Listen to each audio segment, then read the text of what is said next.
So, we should take every motivation we can to try and make that happen. You're like that way the fueling up campaign will an feel- idea for a can feel video more for sure. enjoyable. Not just be seen as a thing I need to get through. But there will always be a bit of that, and there's not really much you can do about it. So it's really the fight to keep it as feeling as fresh as possible, and with heaps of stuff going on. But it's part of that is the motivation of why we do leagues in the first place, right? Like, you want to come back and have this new thing going on in the world. Imagine if you came back and there wasn't even a league. Imagine you came back and it's like, okay, there's some balance changes, but like, what else is going on? So. Yeah, our like, Patch 0.2 league start was basically even like we that. understand that you must have the So league in that's order for the like, we campaign spent to a not bunch of just time feel practicing the same campaign times. in the run up to patch 0.3, and then did Warrior Start, and that was I think like the ones awesome. that have had less impact on And the so, campaign have like, certainly been a little bit. the only less real exciting. downside of it is But, it's like so many of the social leveling things experience. Yeah, that for we sure. fought in It's Act just 4, the I same as still don't know before, what the except for skills kinda, honestly, that they maybe use worse. are, because I just You know, one-shot and them. then you like you Hammer of really the Gods or want to whatever. feel like the world is different, something's going on, something you're engaging with you didn't before, and Anyway, I'm a campaign enjoyer. Sorry, I like it, but I got to rep the diverse opinions. Oh, thank you very much for the follow, Pradesh. Oh, for sure. It's commonly brought up. It's always worth discussing. absolutely. 100%. It's a classic. We compromise on gold. We compromise Oh, on nice. trade.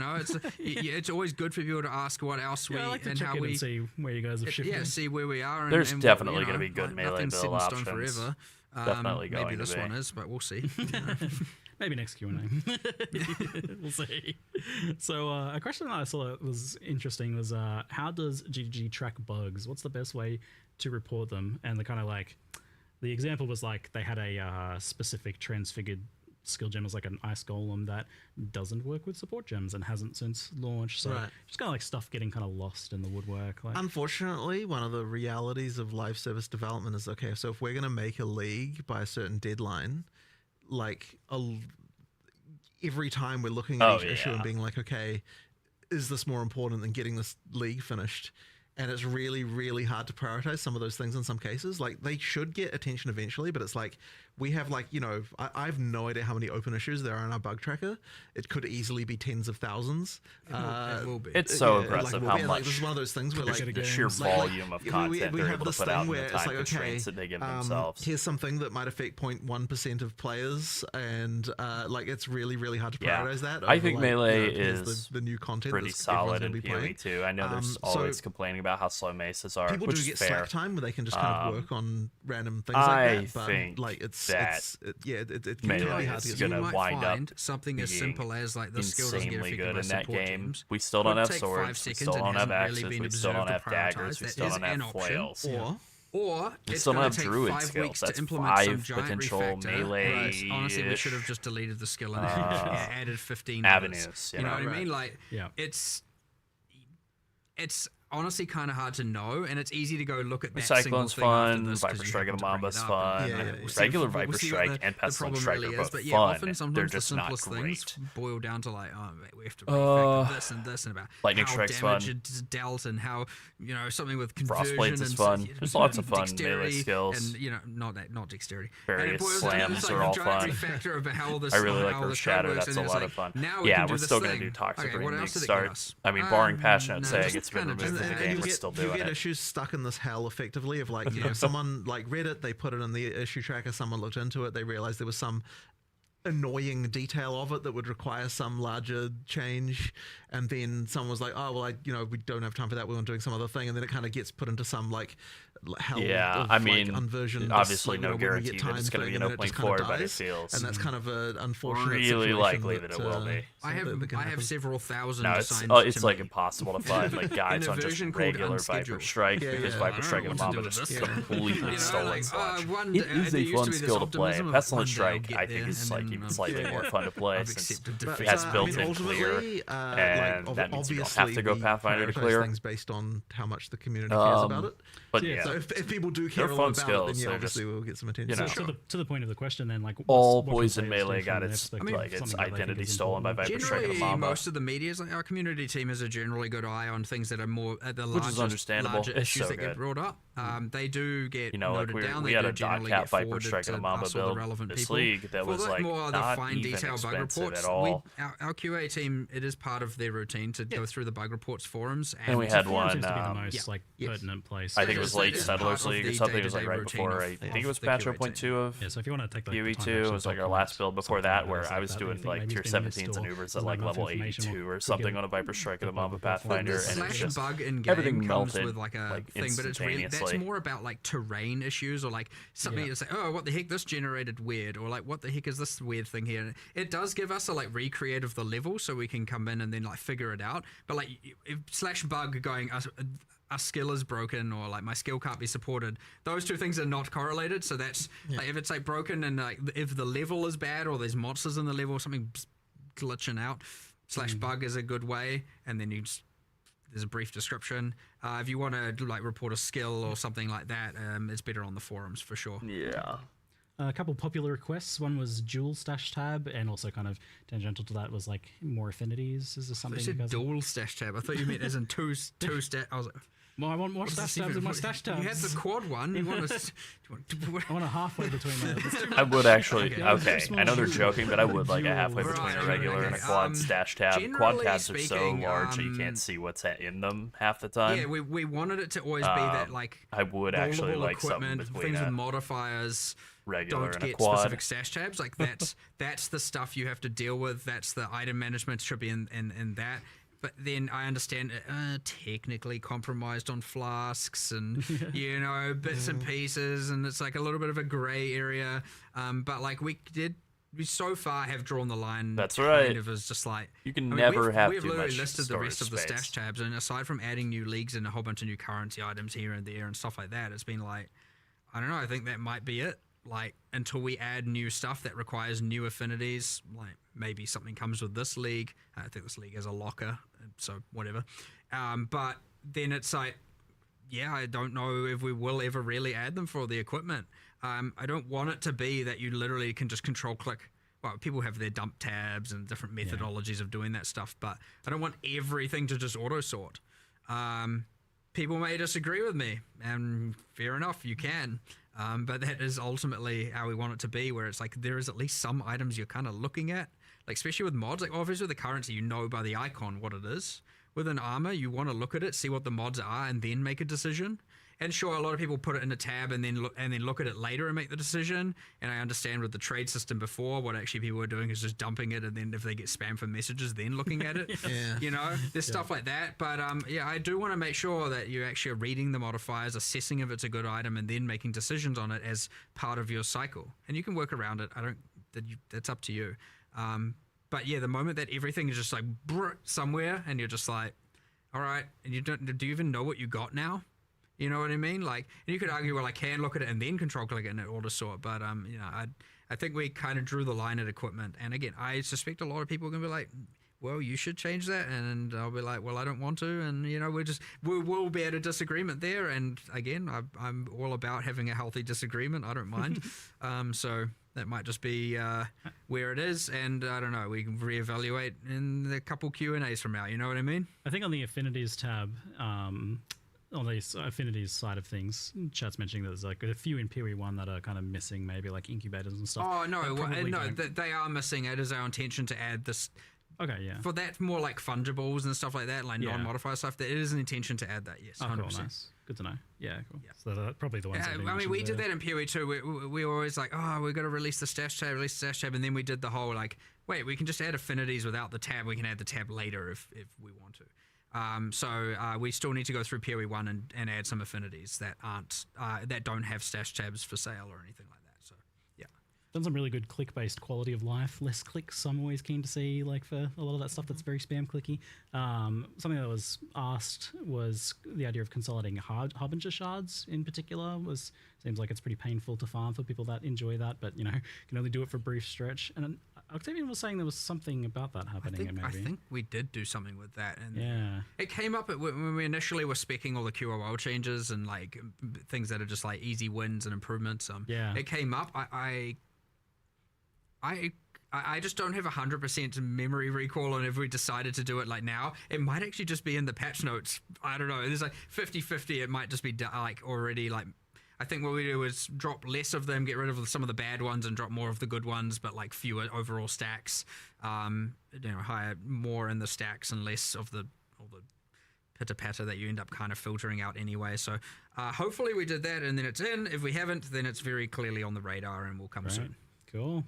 Nice. I like Oh this. yeah, Toxic Rain you League had starts this thing, it was definitely like, the what, move. We need 10 quality of life improvements. We would for each recommend. update, right? It's like Yeah, it's mouse minimum. zoom, some I sort like of. this. It's been paying off. I think it's, Even if it's like alt, you get those alt nice scroll little wheel, teasers, like pretty something high to zoom building would in the be lead up to good. it. I'm like, oh yes, give me that quality of life. Rather than doing It's the very important for a game again with so analog much zoom where you replayability move and your people coming face back and closer playing to that the you just start you screen. remove a lot of this friction. You don't want to obviously make it frictionless, because some of the fun comes from a little bit of friction here and there, in some regards. But like, there's things where it's like,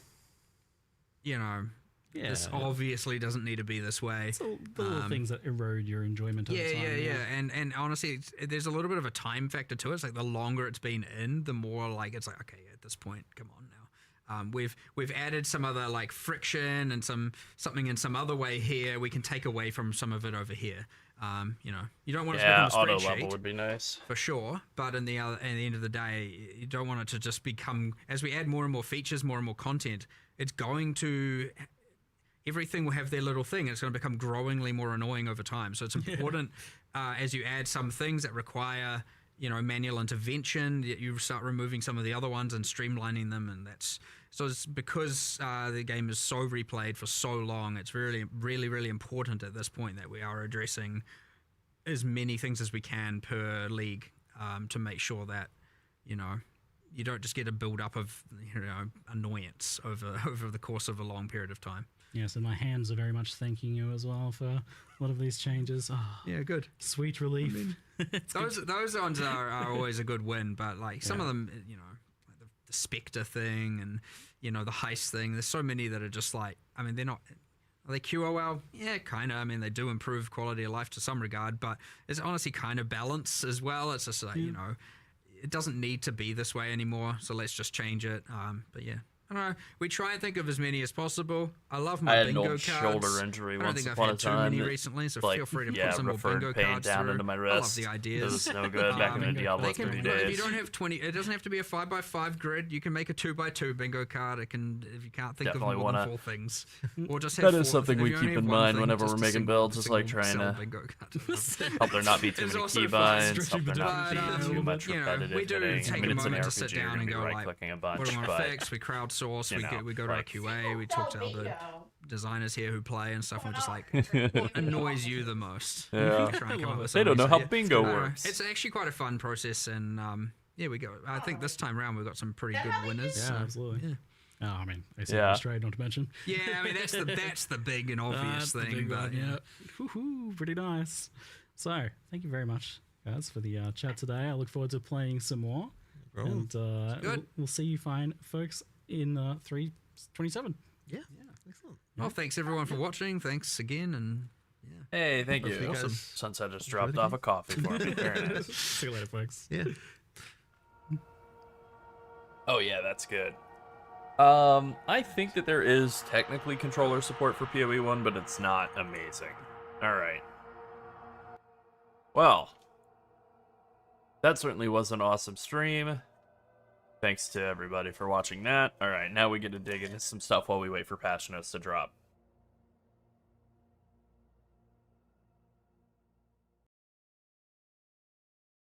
Victor Wembanyama looking very underwhelmed with Draymond Green on his hip.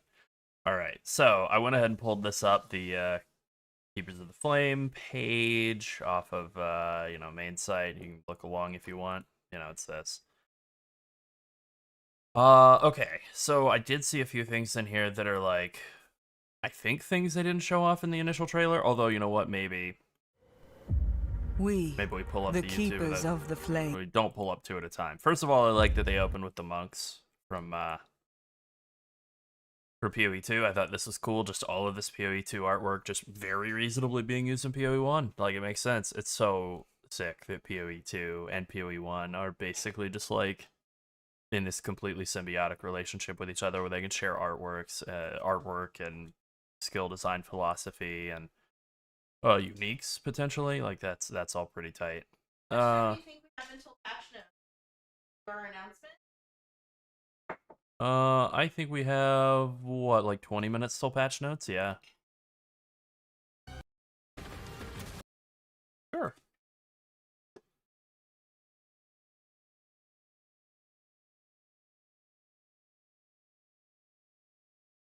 All right, so we have this. I thought we had some images in here of stuff that's cool. I mean, we have the tree, right? Maybe this is the later like feature trailer where they really showed things off in more like granular detail. But yeah, the different item wombs and stuff, that was pretty tight. This is what I wanted to look at. Okay, we don't get to see like actually how any of this stuff damn, that is so tight. So they have another trailer in here somewhere, probably like the 30-minute one. Yeah, the content reveal. Hey, J-Dog. This, yeah, the new skill and support gems. Let's see if we have any stuff shown on screen. Nope, okay, it's just in this. All right. So we have a lot, whatever. You know, story stuff. Story stuff.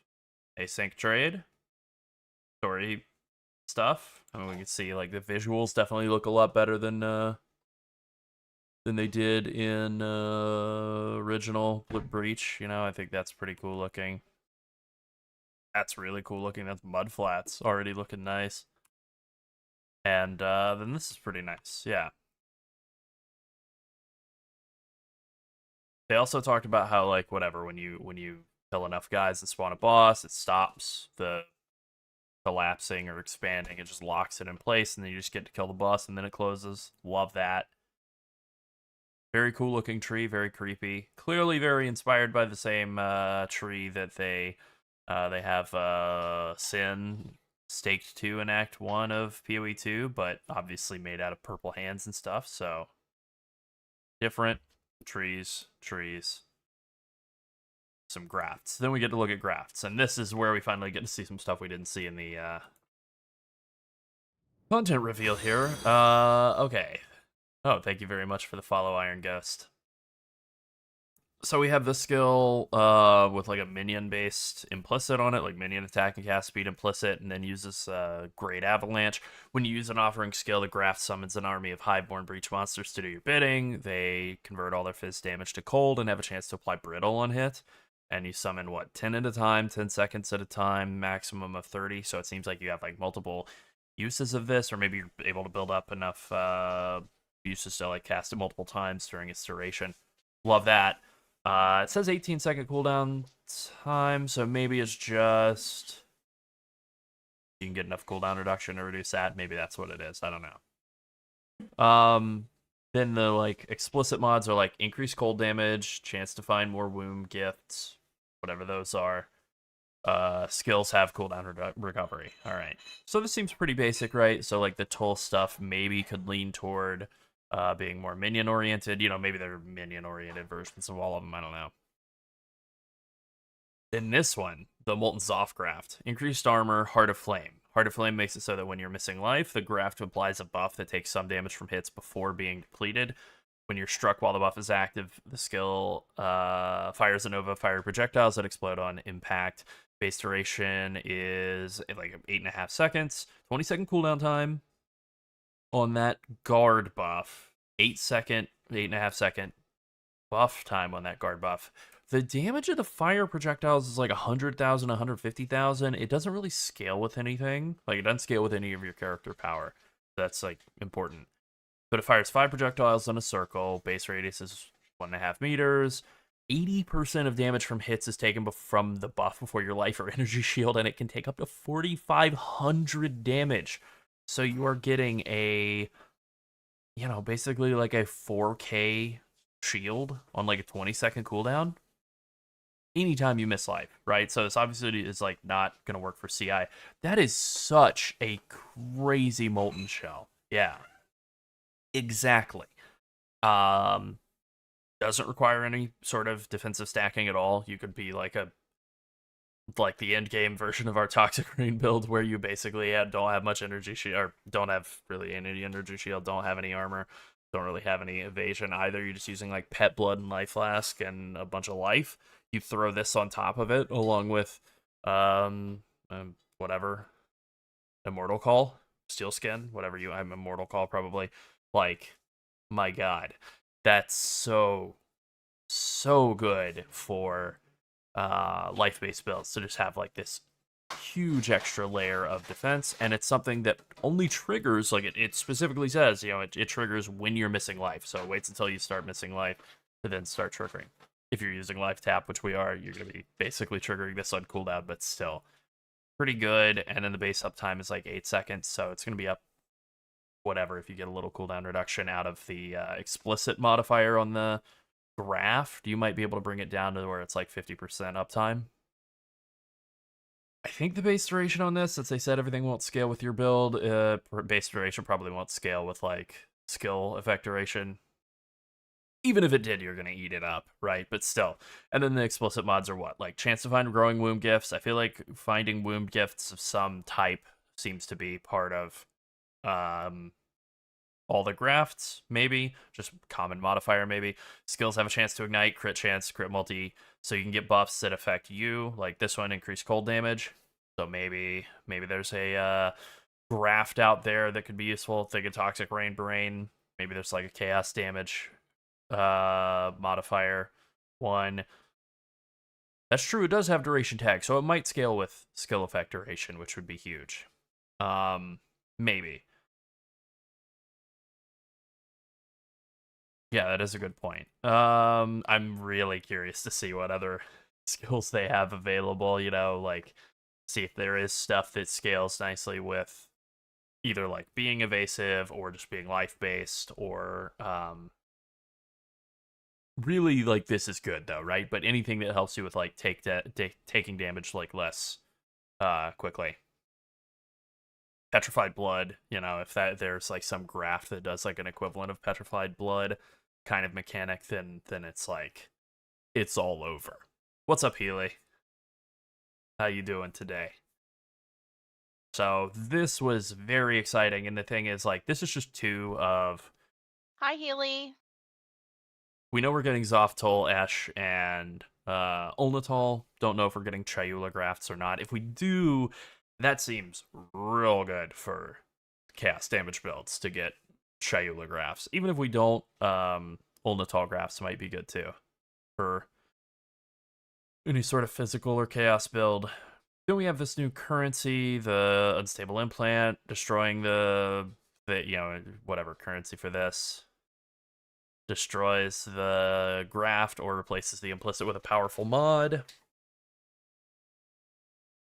I think that's cool. Doesn't replace the skill. So that's the thing, right? Is these don't say that they're not rerollable, but they have to be rerolled with the implant currency. They're not on the rest of this. But that's a really interesting thing to be able to roll these, unlike, say, I don't know, a lot of mechanics that have existed where the items aren't rerollable at all. They actually have their own currency for it. It's like interesting. We'll see if they go with a PoE 2 crafting strategy where you can only roll them up, or if there are like unstable chaos orbs that allow you to reroll too.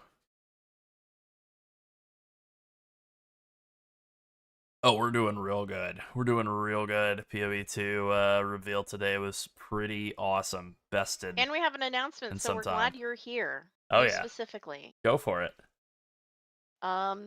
So going forward, we are going to be working with PoE Vault, and we will be posting written guides for our builds there.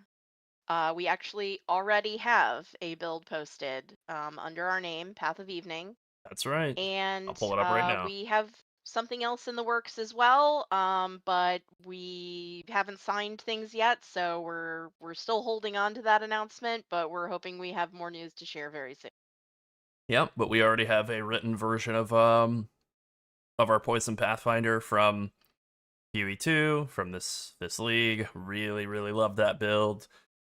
And yeah, people had asked for a written guide for a good long while, and so you asked for it, we delivered. Yeah, That's how things work with us. You ask us, we say no. You ask us again, we say no. You ask us, we're like, Yep. you ask us, we get, and then finally you just keep asking and we just make it happen.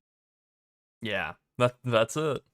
This is definitely not the only written guide that we're gonna do. Hoping to do some Toxic Rain stuff. Just have to get those patch Yeah. notes and see what to do. Did not want to start writing anything about that. Yeah, we will be Until covering we had. PoE 2 and PoE 1 content for PoE Vault. They Yeah.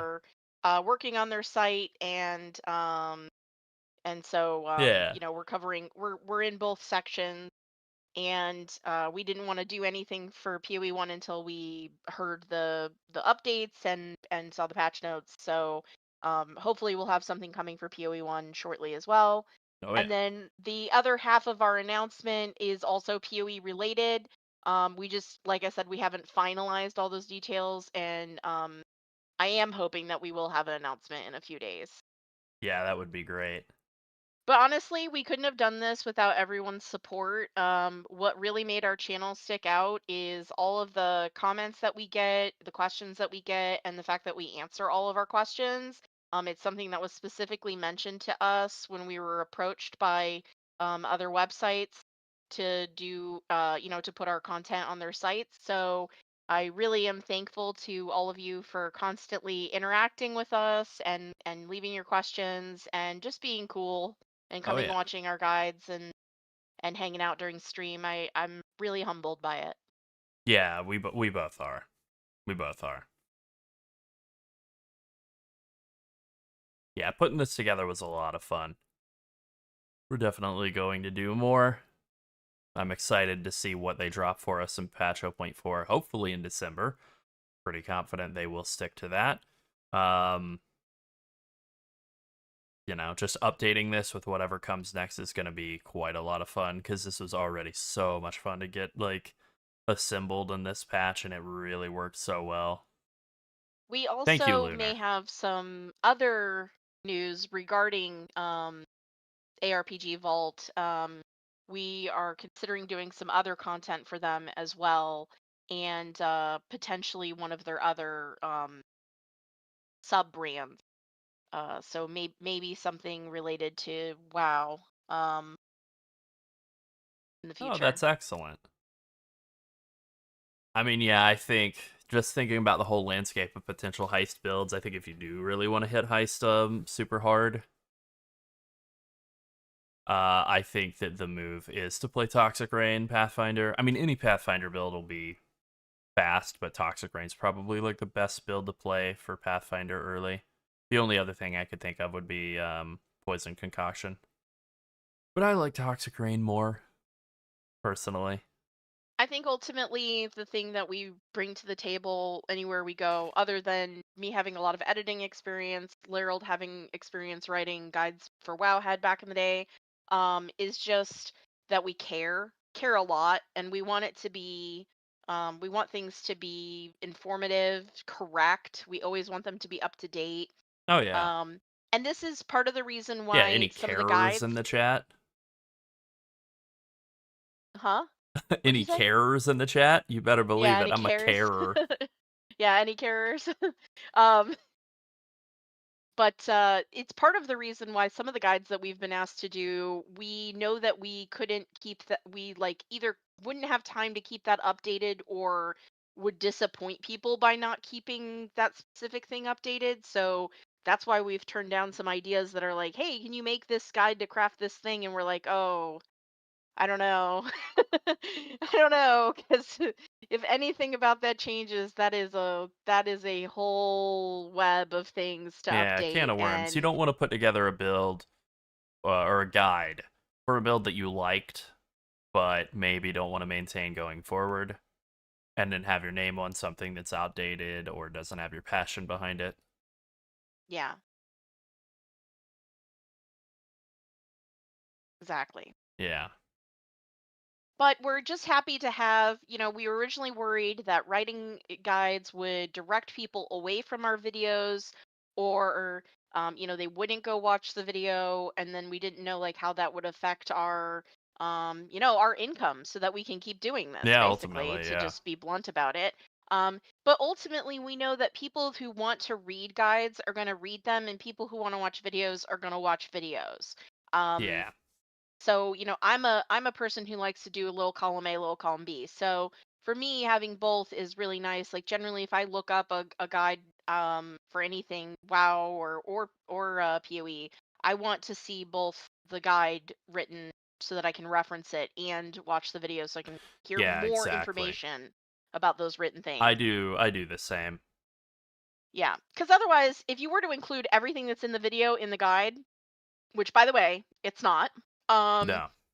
It would be a novella, and we're not interested in writing that, and just as much as we don't think people are interested in reading that. So, Yeah. It we're was actually a just bit of an effort to, because, like, wrote all this out, and then it was actually a bit of an effort to, like, cut it down to only be the yeah, length it that it was. is.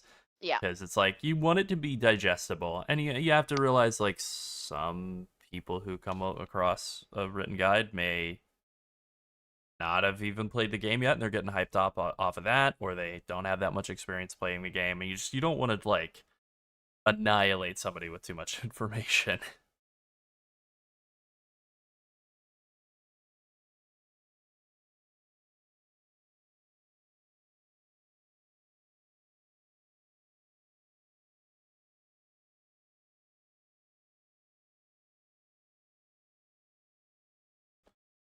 Sorry, we had a little Discord communication issue. It was Yeah, I totally thought I my was fault. like, I I was kept still on thinking, is push my to talk client from down? a conversation yesterday that I thought I had swapped a voice activity and I No wasn't, so I problem. just I just wasn't thought transmitting to I her. thought either my Discord client had died or I was going deaf. One of the two. Anyway, we're alright. Stream audio levels were fine. She just couldn't hear anything I was saying. Yeah, yeah. He's in another room, so he's not too far away, but far enough that there are walls and doors between, so Yeah. yeah, I understand. That is actually we had a comment on Twitch talking about watching the video and then Oh, reading the yeah. guide and Yeah, it was and a good notes in the question, pub. Yeah. actually. That that is pretty much what we're aiming for. Um we know that PoE is a information overload. I think about me getting started, and it's. I actually think that that's been helpful to us. Me not knowing much about PoE when we decided to, uh, when we were first talking about making this channel, Yeah. and Larold like teaching me what he knew, and then me learning how to to do what he's doing already. Yeah. Um, that was helpful because we could see the pain points that people that are learning the game and are watching the videos would also be taking away from it. Yeah. Exactly. It helps to have people operating at like multiple knowledge levels for something that is like Yeah. as much of an intricate web as this game is, because as great as it is to have like whatever to be a high level blaster and have like the respect and admiration, which I'm not saying that that's me, but like the respect and admiration of the highest level players, right? Rutu or somebody. um you do have to be able to like appeal to new people as well, because if you only appeal to the very smallest subset um of like not no game knowers, ball knowers, Yeah. some of those people are going to drop off, and like that's hard to be like a,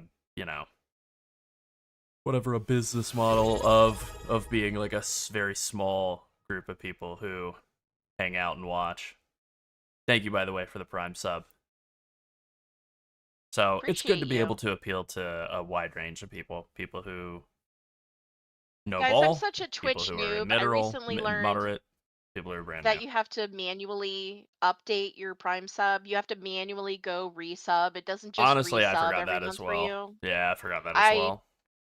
I think I learned it a while back when I first started using Prime subs, and I then think I've I learned it like forgot it. 4 times. Yeah. Yeah. I just couldn't. I didn't realize I was unsubbed, and I was like, wait, I'm Yeah. unsubbed from our own content. Wait a minute. Yeah. All right, let me point out a couple of new things that are in this keepers page here. So they showed off a couple more of the like mutated or foul-born uniques. This Esha's Visage with just all damage can't be reflected is like pretty tight. Oh, thank you, Iron Ghost. And then this Red Dream, I pulled up Red Dream by comparison. You know, Red Dream is like you gain fire damage as extra chaos, you get passives granting fire res, also grant, you know, equal charge or equal chance to get an endurance charge on kill, which isn't like an insane stat or anything. And the Foulborn is just straight up like fire damage as extra chaos, but then passives granting fire res or all res also grant max life at 100% of that value. That's not instead of either. It's also grant. Which I guess is the same with the chance to get the stupid endurance charge on kill, but like, damn man, that's real good. That has really high potential for like some sort of fire and chaos build. I like that idea a lot. Just like lots of things like that where a unique that's kind of ass can be really, really strong instead. This is just like more images of the Breach Lords, which they look pretty cool. They got way more hands grafted onto their body than we do, but like the fact that these are, damn man, that this is maybe the one downside of this style of development that they're doing, where they're making Zesht and then going back and making all the bosses that led to Zesht, is these bosses look cooler than Zesht. I feel like that's like the only thing, right? Is the potential for them to make like prequel bosses that are cooler than the eventual guy that they wind up serving. Yeah, the red text is the mutated unique mods. I know they showed off some of the Quill Rain with like, you know, different unique mods. That's interesting. I wonder if you could get a Quill Rain that doesn't have the 40% less damage. My god, the potential there would be insane. Okay, this is the one thing I wanted to talk about before we get patch notes in here in like 30 seconds or something, is Kinetic Rain looks really cool. It's this. You shoot it up in the air. It seems like it's blowing up, even though the description says swing your wand, throw a bunch of projectiles down on the ground. They hit and do some damage, and it's 13 of them at a time, which is a lot. It's got all the standard wand stuff where increase and reduction spell damage applied to attack damage at 150% of their value, which is great. Then it leaves behind these kinetic anomalies. They're 162 base damage, which is like 162 times 13. There's no way you're getting 13 overlaps. But 162 times 13 is like 2100. So even if you're getting like 4 overlaps, 162 times 4 is 650. That's pretty good.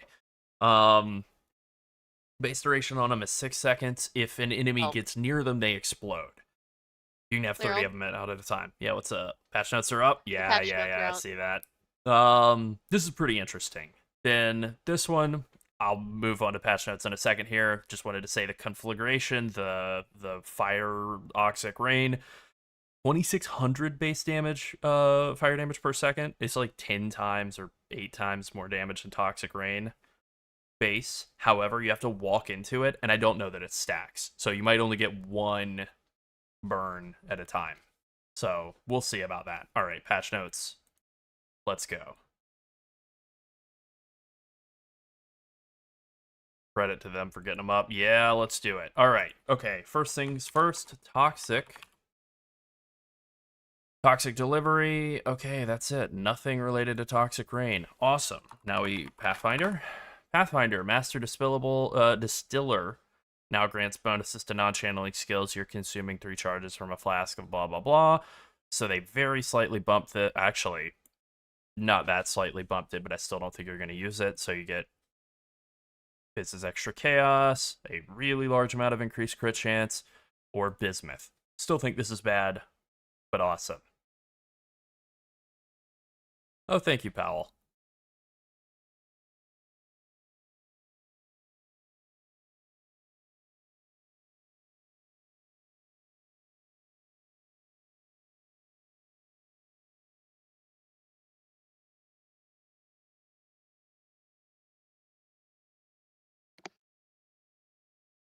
Okay. I think right now, Iron, I would say Toxic Rain. Nice, nice. Though I She do knows where the have an bread is buttered. affinity. I Yeah, it's a big nerf to yeah, golems. yeah, Yeah, I do. I butter the bread. that's What are you right. saying? That's right. Um, but I do really like Minions. I am very much a Minions enjoyer. Um, we know that someone else has cornered the market on Minions. Yeah, a couple of people. And well, especially Gazzy is Yeah, very excited about the changes that are coming. But yeah. um, I liked Witch Doctor a lot in Diablo 3, so I Oh, me really like too. First class. Necromancer. Really like Necromancer. Not so much an Elementalist fan. I know it does big damn. But that's just I like the pets better, like the minion stuff better. Yeah. I should probably learn more about minions in this game. I think literally Yeah. I was kind of into minions for a while, like long before we did any content So we creation. cannot write guides on it But because that's those are exactly it. already Is I covered literally was by just people who playing are Gazzy's experts in it. builds, and then it's like we started doing content There's creation. room It's for like, everyone, guys. why We're am just I kidding. We're just ever kidding. gonna do what Gazzy does? I can't do it as well. There's no point. So that's ultimately the only minion thing that we've like done since doing content creation was we did right at the end of PoE 2's first league. We did a minion build just to do it, just to play one of the two int classes and just see if minions are fun in PoE 2. And they're fun. They're not great, but they're fun. And then, quote unquote minions last league with the golem what was it? Penance brand of dissipation elementalist, Yeah, quote I unquote mean, minions. if we were to make something slightly different than Gazzy's build, we could. I mean, he also posts there, so we Yeah. could it could just be a YouTube video, or it could just if it was slightly different, we would probably get the go ahead to post it on PoE Vault as well. Oh yeah. Oh yeah. It really just it just depends on the situation. Anyway, back to the patch notes. All right, back to the patch notes. Okay. Yeah, So, back to the I'm not rats. going to read every single word of this. The Breach Lords, they're doing stuff. There's guys in the mud flats. Okay, so I will say this. The video of them showing off the mud flats, it very much looked like the mud flats were easier. So I know people were saying, like, I know the immediate response from Reddit. I even said it, like, when it first showed up. Oh, no, mandatory league mechanic during the campaign. Boo, thumbs down, 0 out of 10. It really looked like the mudflats were going to be a lot easier than they are with like the league mechanic instead of 1 million ROAS. So maybe, maybe. We'll see. Aelith, we'll see if Aelith is actually like, yet another Alva clone or if she's a new person. But either way, I thought the whole monastery, the keepers hanging out with monks in the PoE 2 artwork area was like sick. I think we saw all of this, right? There's going to be SSF and standard and all that. ROAs suck, so yeah. Not having to fight those guys, maybe. Throughout mudflats would be good. Either way, I normally am of the, Zoomer mindset. Speedy mindset of skip the league mechanic throughout the campaign. Probably still going to do that, but at least in mudflats we'll do it. Standard stuff. Okay, new league, great. New dexterity skill gem, Conflagration. This is the one that I am most excited about. It is, this one. Hold on, I think we get it right after that. Nope, this is wand. And then we get to see it in action again here. Yeah, it's this one. It does a hell of a lot of damage with that base, that 2650 base fire damage debuff. It's not an ignite either. So you may be able to stack multiple of them, but I don't think so. But it shoots up in the air. It leaves stuck arrows in the ground for 6 seconds. When you walk into them, it then explodes and does an AoE fire dot that does, 2650, 2625 base fire damage, and that lasts for 4 seconds. So the issue is you have to shoot them and then walk into them. And you can see right here it says, move close to a stuck arrow, it explodes, dealing area damage, applying a fire dot, and causing other arrows stuck in the range to explode. So I kind of feel like this is an elementalist angle, or maybe like a... Did you do crit with this? Probably not. It's dot, right? So I don't know what ascendancy you'd want to do this with. mean, I guess Pathfinder could make as much sense as anybody else. It moves fast. But I don't know. Maybe you could do Pathfinder and then just basically only take, like, if I pull up Pob.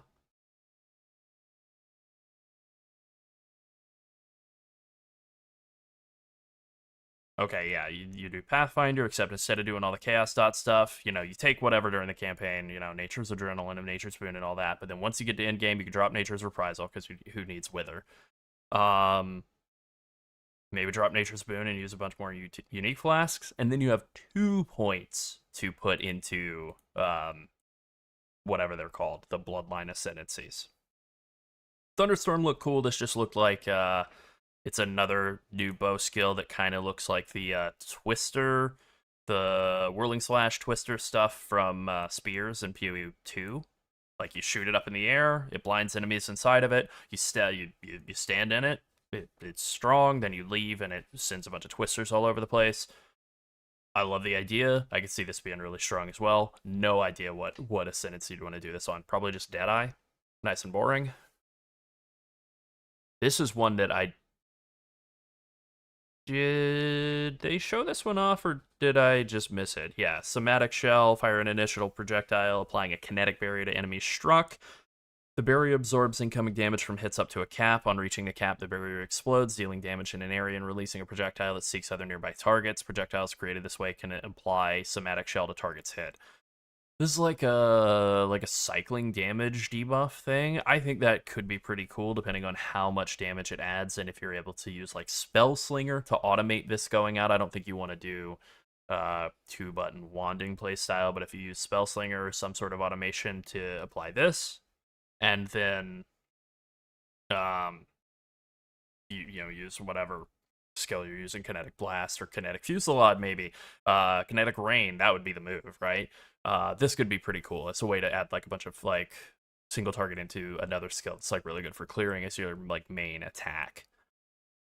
Kinetic Fusillade. Manifest a hovering kinetic anomaly. After a short duration, the anomaly is flung at an enemy, causing an explosion and impact and chaining to further targets. Attacking again resets the duration for all active anomalies. This is interesting as well. Yeah, again, I think there's just synergy between, like, using this and then, like, Kinetic Blast or Kinetic Bolt or something. Kinetic Rain was the one that really, like, stood out to me as looking ultra cool, and they actually had, like,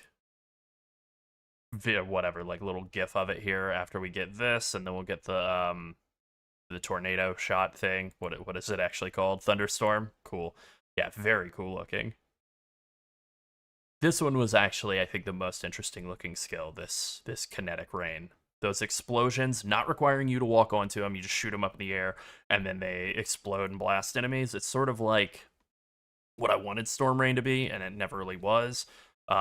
It's obviously wand-based, so, there is that, but it can crit, it can do, like, all of that great scaling. I think there's real potential for this to be good for a lot of Ascendancies. I feel like Assassin and, Golemancer, I suppose, could be pretty nice. Can't be used with traps, mines, or totems. I am totally fine with them just preemptively going, no, mines are banned. We don't want to have a repeat of Power Siphon, Locust Mine, Trickster. Like, neither do I. I'm actually okay with that. Wall of Force. This is the thing that really synergizes nicely with Kinetic Blast or Kinetic Bolt. So it might just be Wander League, honestly, with there being 1, 2, 3, 4 new wand skills, and then also some transfigured Kinetic Rain as well that we'll get to in a second. This one makes it so that stuff collides with the wall. You set it behind enemies or by enemies, and then it like collides, and you get like tons of extra hits. Awesome. It'll totally melt your graphics card and also melt bosses. Should be fun.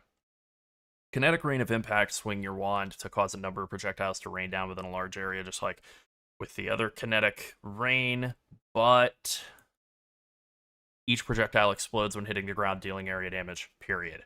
So there's no, like, explodes, then triggers the anomaly, and then that explodes after a bit, or it despawns if it takes too long.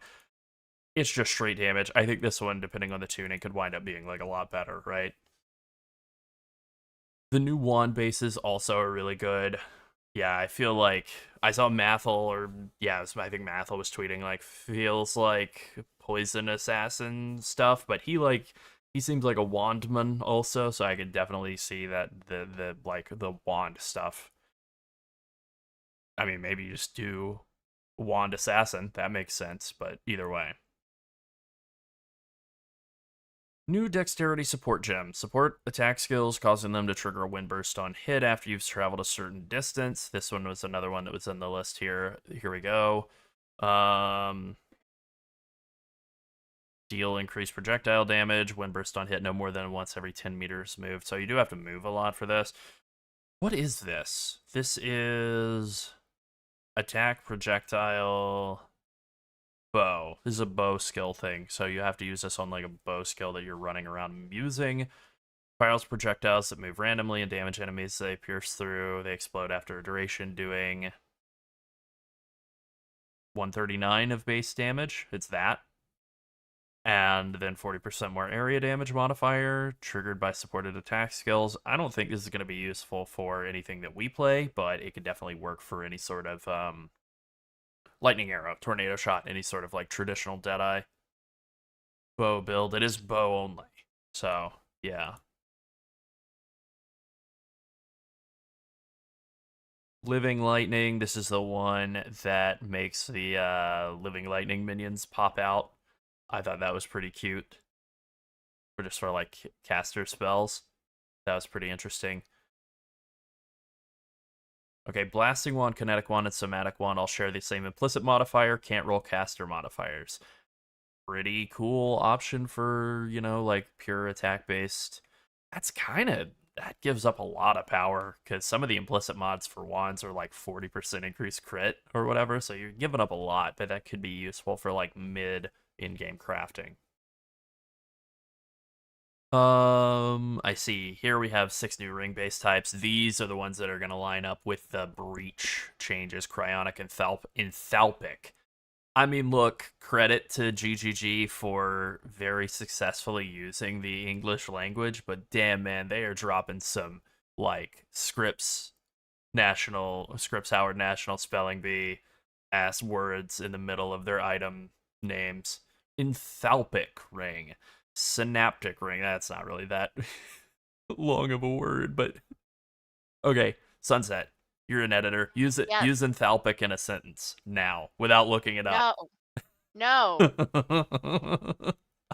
I've never seen that word. All right, hold on. We're stopping everything, and we're doing 2 things. Oh. Well, you're not gonna like the definition anyway. It is the sum of a system's internal energy and the product of its pressure and volume, represented by the equation H equals E plus P times V. It is a thermodynamic property that measures the total heat content of a system, making it useful for calculating the heat absorbed or released in chemical reactions that occur at constant pressure. No idea. Of course. I just had no idea what it exactly represented because I don't work in thermodynamics, guys. Yeah. All right. We're not going to be looking up how to pronounce the word enthalpic. We're gonna move on, but okay. All right. Yeah. Foulborn Orb of Og augments a magic item with a new random modifier with higher level modifiers being more likely. Okay, it's time to go back to the bingo board. I know I thought about this when I was writing up the bingo board. I think I didn't wind up adding it. I think I forgot to, or I think I literally just forgot that I had thought about it until after I'd finished the bingo board. But yeah, okay. This didn't make it on. That's okay. A lot of this stuff didn't make it on. Totally fine with that. The idea of PoE 2 having these different tiers of currency, that being something that filters back into PoE 1, just seemed like such a clear thing that would happen, and such a clear win, right? Like, this is such a good design. And they're even doing it in a semi-permanent way where, you know, this breach seems like it's going to go core probably right after the patch. Maybe not, but I mean, I would imagine it probably just goes core because they like breach and everybody likes breach. So these will probably just go core, but even if they don't, they could just rename these to whatever else, you know?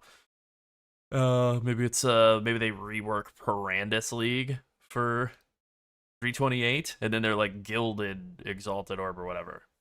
Great change. Unstable implant, all of these implants, you know, augmenting grafts, upgrading grafts, exalting grafts.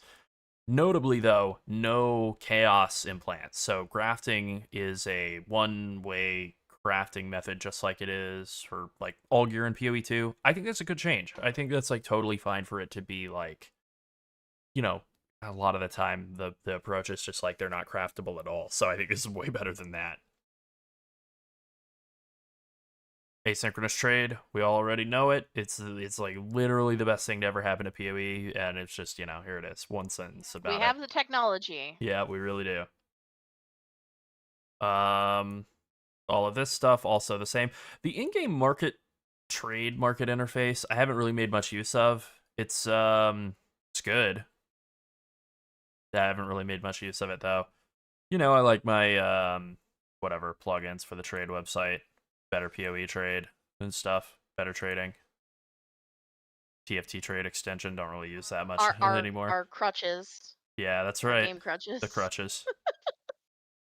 Anyway, what do we have here? In each town, you have the ideal NPC. When specters die, they turn into a floating orb specter that just hangs out until the end of the map, and then they turn back into normal specter. Thank you for the follow, Brox. You know, these are all the quality of life things that they teased in the last week. You can right-click stack decks to quickly open them. Love that. Yeah, that's the thing with the trade, built-in trade UI. It's like I have 2 monitors. It's okay. I wouldn't mind a third, but at least, yeah, 2 right now. It doesn't feel that big of a deal. Maybe it's helpful if you're like doing it while you're streaming. I don't know. Okay, I know some people have lamented the idea of Remnants of Corruption being to just like turn into Vol Orbs. I think this is great. I think this is gonna feel way better for like whatever, man. You know, I would love to just not have to have currency on hand anyway when I'm mapping, just like sitting with currency in my bag. And I know it's not great for when you're transitioning into like red tier maps and you're trying to corrupt them and you're kind of short on Vol Orbs. But ultimately, I think this is like much better for the game to not have these like weird bespoke one use only currencies that only exist to like corrupt some. You think about like if they had like a corruption orb that only worked for strong boxes and that was the only way to do it, like that would be stupid. And just like thinking about the way that exists for essences, it's like it wasn't stupid at the time that they did it, but it's dumb to keep it around now. And so that was a good change. New stash tab affinities for incubators, scouting reports, ritual items, sanctum of tomes. All of this is awesome. This is super underrated. This, for me, shaves like 10-15 seconds off of like every single stash dump. I love this. I think this is deeply underrated. I know they buried it in the Ziggy D Q&A. The mention of this is like an hour and 20 minutes in. I am very hyped about this. New tab in the fragment stash tab for betrayal fragments, also good. All flame members also same thing. It's very good. Gold respecking, you know, blah blah blah stuff for Mac users, poor Mac users trying to game. Good for them. Anything that helps those poor unfortunate souls is good. All right, Ursula, relax. Okay, bloodline classes, secondary ascendancies, all of this stuff we got that unveiled to us. The fact that you're only able to take a secondary ascendancy class is good. I think if you were able to take multiple, I think that would get way too insane, way too fast. Ultimately, we're going to have to figure these out. Maybe they'll do like more teasers. They always do more teasers between like reveal day and league release.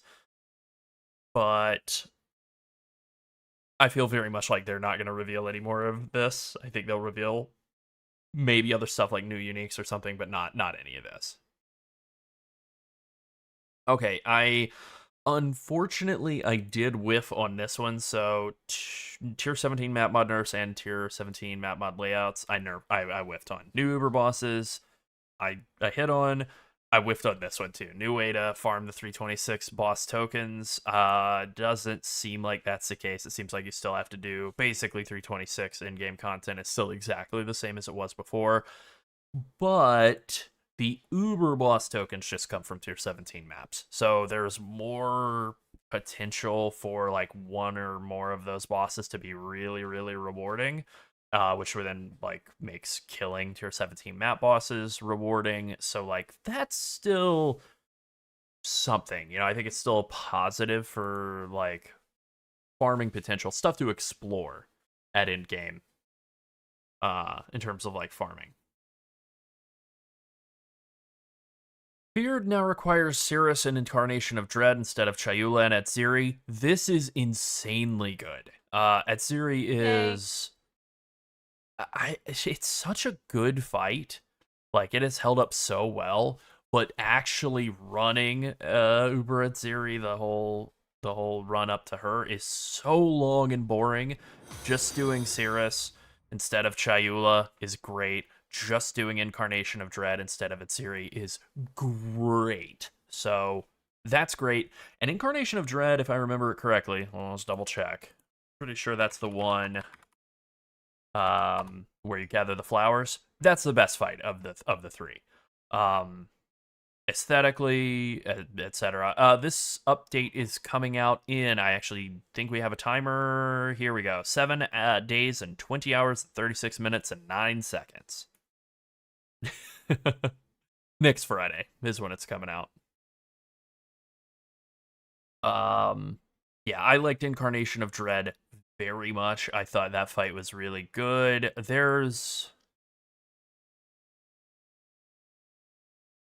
I was confused by it the first like time or two I did it, but I do think the fight's like pretty nice. Let me take a look at the other two. Incarnation of Neglect, I think I really liked as well. I like the aesthetics of Incarnation of Neglect, I think, the most. One of them has this really good voice line with the like little act out that happens before where they're you know, Zana and Valdo are saying something, and then he says something like, you know, later or whatever, and then the very deep Diablo-ass voice is like, but later never came, and then the fight starts. It's like, that's just a very good moment. I think it's this one, Incarnation of Fear. Either way, big fan of all three of these fights, really. The only real issue I had is the way that you unlock them, and unfortunately that doesn't seem to have changed, which is a little bit of a bummer. Okay, the Hidden is gone, and it's now replaced with the Remembered, which requires witnessing the Courtyard of Wasting, Chamber of Impurity, and Theater of Lies. That is interesting. So you're going to Maven witness those three fights. All right, rock on. So maybe I'm wrong. Maybe they have been available differently, or maybe you have to do the Uber versions of them. No, there's no way. I guess you're able to Maven witness the tier 16.5 one versions of them. I see that question go, Almighty. I would say that Toxic Rain Pathfinders are bread and butter, and it is definitely one of the best like League starter builds, especially for newer players. I mean, the gold standard is Pox's Righteous Fire. It's slower and safe and easy, so it's good for new players. Toxic Rain Pathfinder is very quick and zippy, and that's why we prefer it. And you know, that's why we recommend it. Also, it's ours, which helps. But I think either of those can be really good. That helps. Yeah, it helps. But either of those are really, really good. I mean, there's a multitude of great builds and great build content. You know, whatever build creators for PoE 1. I would definitely say things that build themselves as more of like a League starter, or more like you know, tailored toward newer players are good. Like, this isn't a dunk on Rutu or anybody like that. Like, he's an incredible build creator, but some of his builds can be quite complex, and they would be like, I think, quite a lot for a newer player to handle. And you just don't want a newer player to have like a bad time. We do have a lot of a support system as well. We answer all of our YouTube comments. Yep, we're insane. We answer all of our YouTube comments. We also answer questions in Discord, and we have a very helpful community that answers questions in Discord. So if you run into an issue, ask about it in Discord. Yeah, exactly. No. I mean, there are a lot of content creators who very much make their bread doing just like mostly locking in on new player content. Zizarin does a great job of everything, right? And that is kind of what we've tried to do, as well as a nice mix of new player guides and, like, you know, I mean, essentially holding the hands of people who would like to have their hand held, and then also like high level blasty stuff too. you know, kind of a mix of both.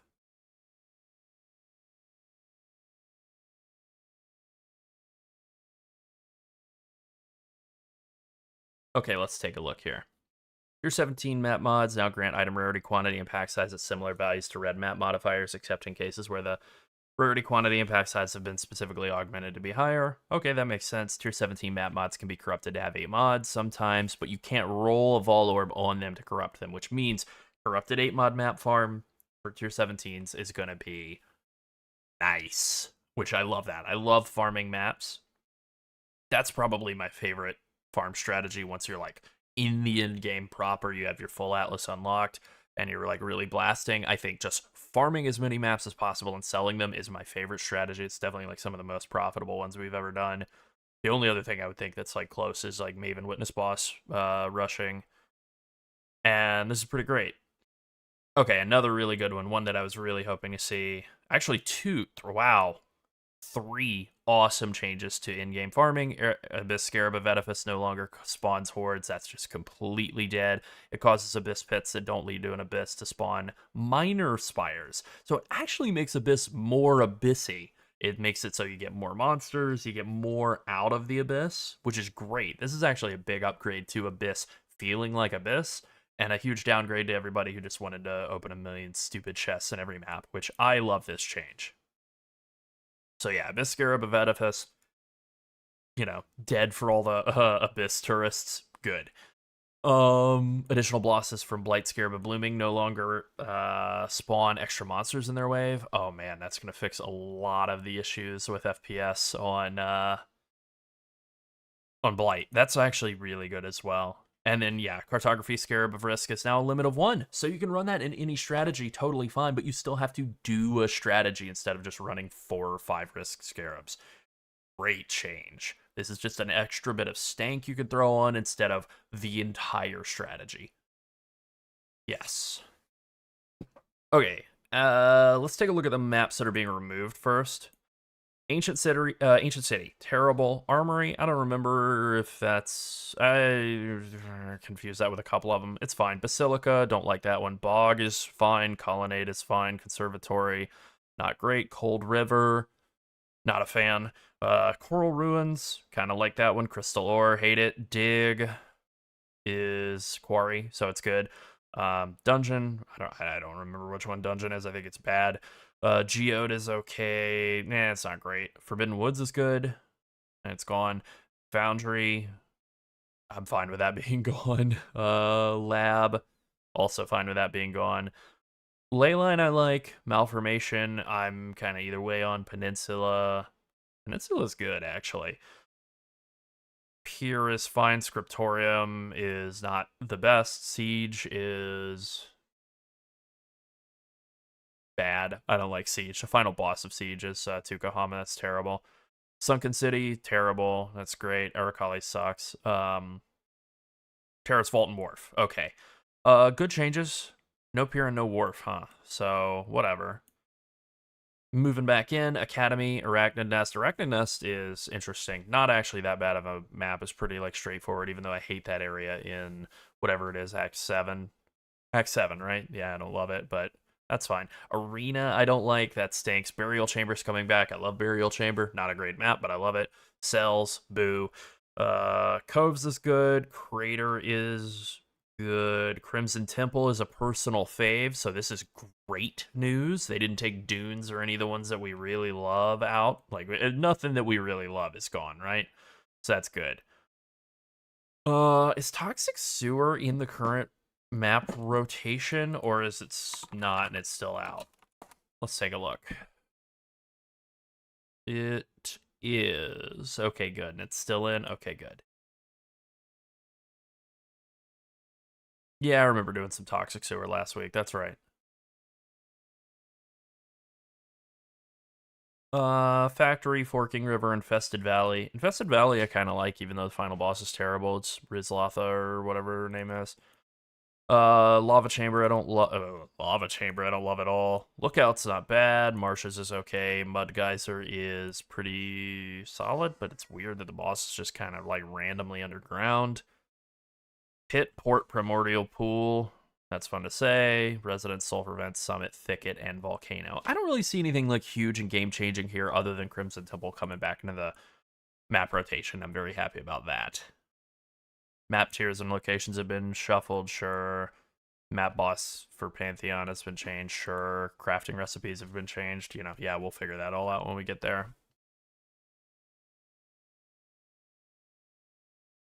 Okay, breach clusters have been removed, beyond clusters have been moved to the right side, and what I'm wondering here is straight and narrow has been reinstated for Keepers of the Flame League. I don't remember what straight and narrow is, so we're going to take a look at that.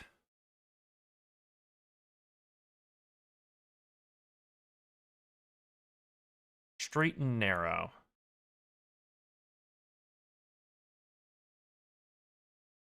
Is straight and narrow, blocking heist? Is that what it is? I think it is. Let's go back to like 323 League or something. And look at the blockers. Secular Focus, Fungal. Straight and narrow, rogue marker stuff is blocked. And that's what it is. Okay, I see. So I had seen their previous like preview of the Atlas passive tree, and I thought that breach was being the thing that you would be able to block by taking straight and narrow. I thought, oh, that were beyond rather. I thought that like, oh, that's a beyond cluster that you're able to block, but it's just straight and narrow. You're able to block rogue marker stuff again, contracts and whatever. You shouldn't take that. You should never take this, unless you're an SSF, I guess, because you can just pick up contracts and throw them into your instant, you know, your asynchronous trade stash tab and sell them instantly. So that's good. Okay, I like this. Yeah, so you're no longer able to get Azurite just like passively by doing you know, like having Nico in your maps. Like I know people like that. Like this is something that people have always liked, just getting random Azurite out of this bonus right here, mining byproducts, and then being able to buy a bunch of the resonators from Nico, but it's really not that great for the game to be able to just buy a bunch of resonators all the time for free.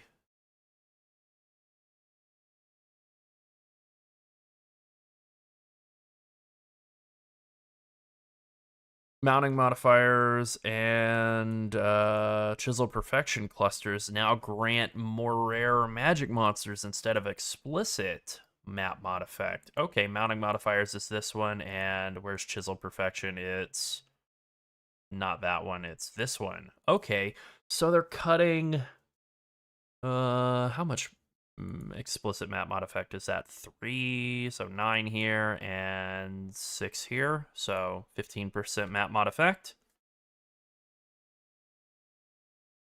Okay, I think that's fine. Pyroclast's mine build?